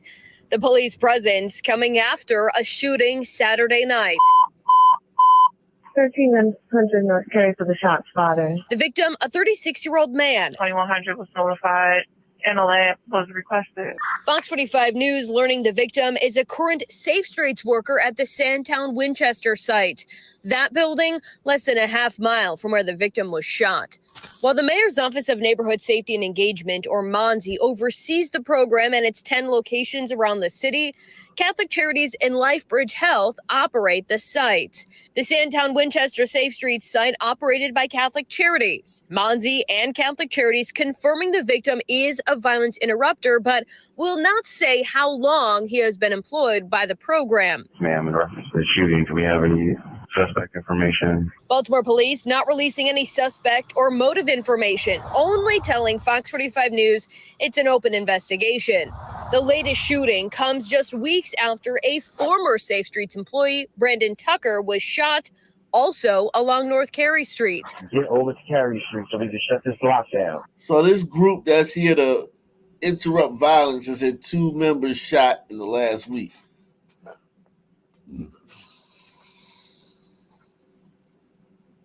I'm imagining one of these guys, trying to break up a couple Sunmen fighting, and he's just gonna create bad blood. Like, they're gonna see him the next time and be like, "Hey, that's the guy who tried to keep me from getting at my ops."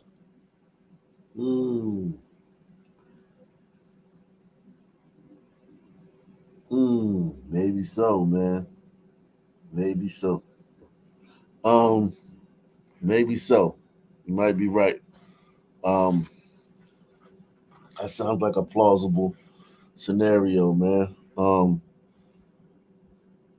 Wow. Employed by the program. Ma'am, in reference to the shooting, do we have any suspect information? Baltimore police not releasing any suspect or motive information, only telling Fox 45 News it's an open investigation.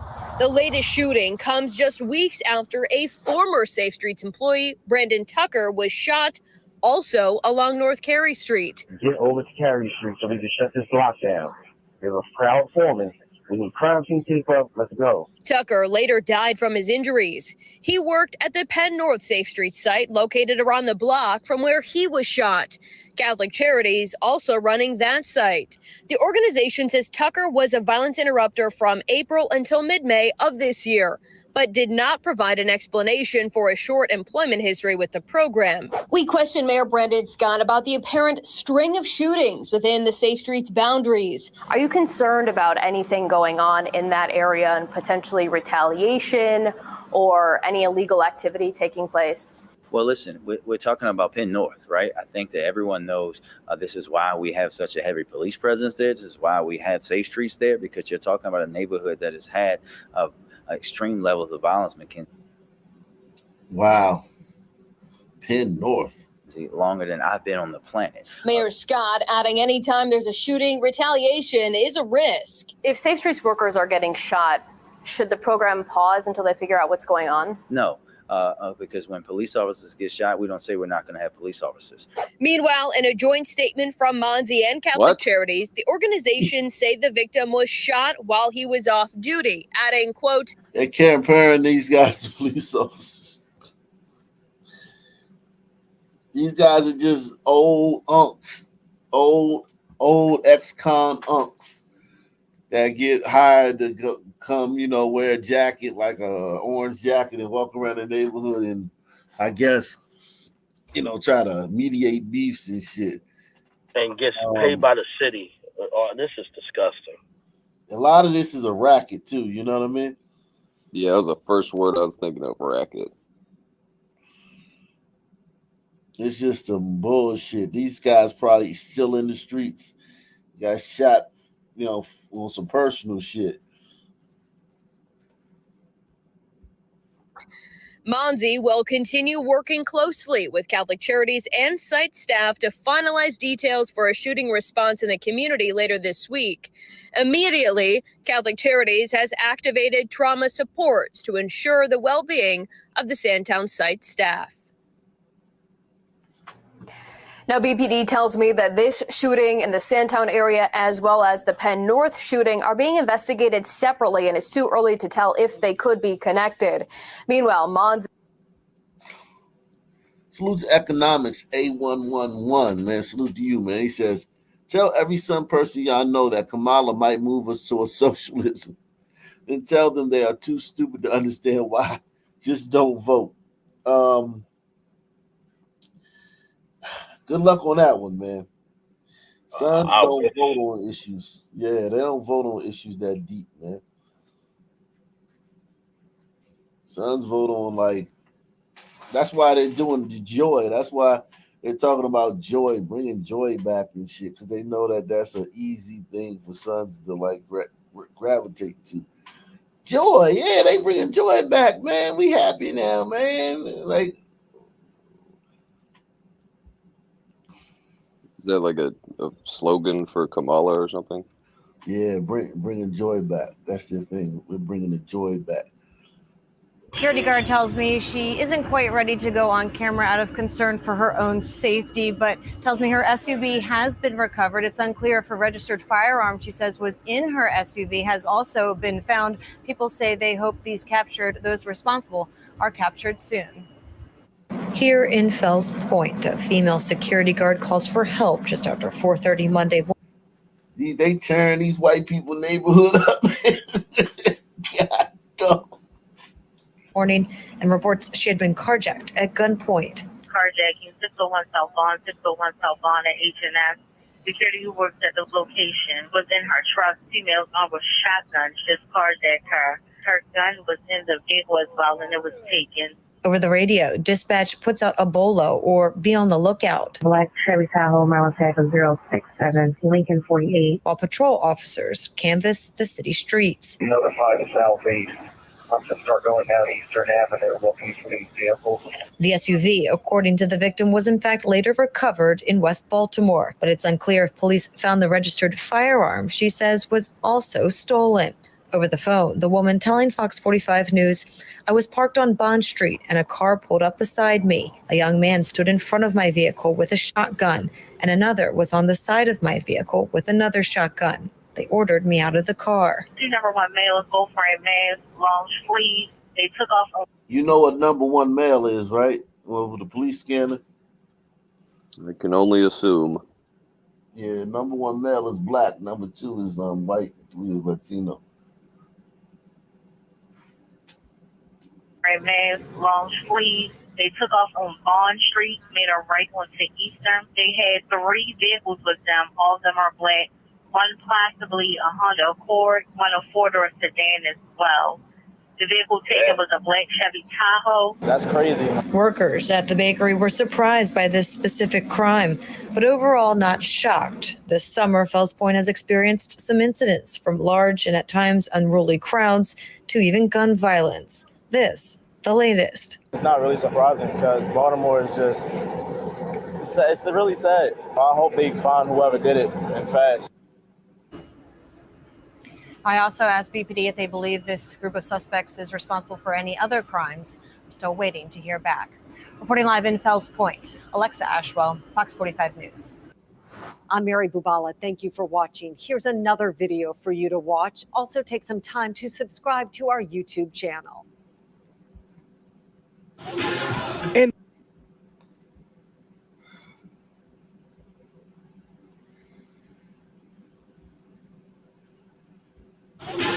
In Baltimore, in the shadows of the police department's Western District, It's getting more worse than it was getting better. to Collington Square Park in East Baltimore, it's National Night Out. If they have it on control, I don't know, because that's not what I see. The nationwide annual event that's meant to better relationships with law enforcement and the communities they serve, which organizers say can make communities safer.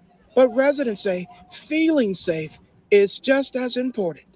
Ms. Smith, with her family at the event in the park, appreciating the music, fun, and food, and aware of the event's purpose, but still concerned about her safety. I don't feel safe in these neighborhoods unless the police is around like they are right now.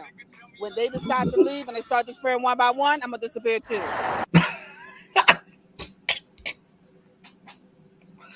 Man.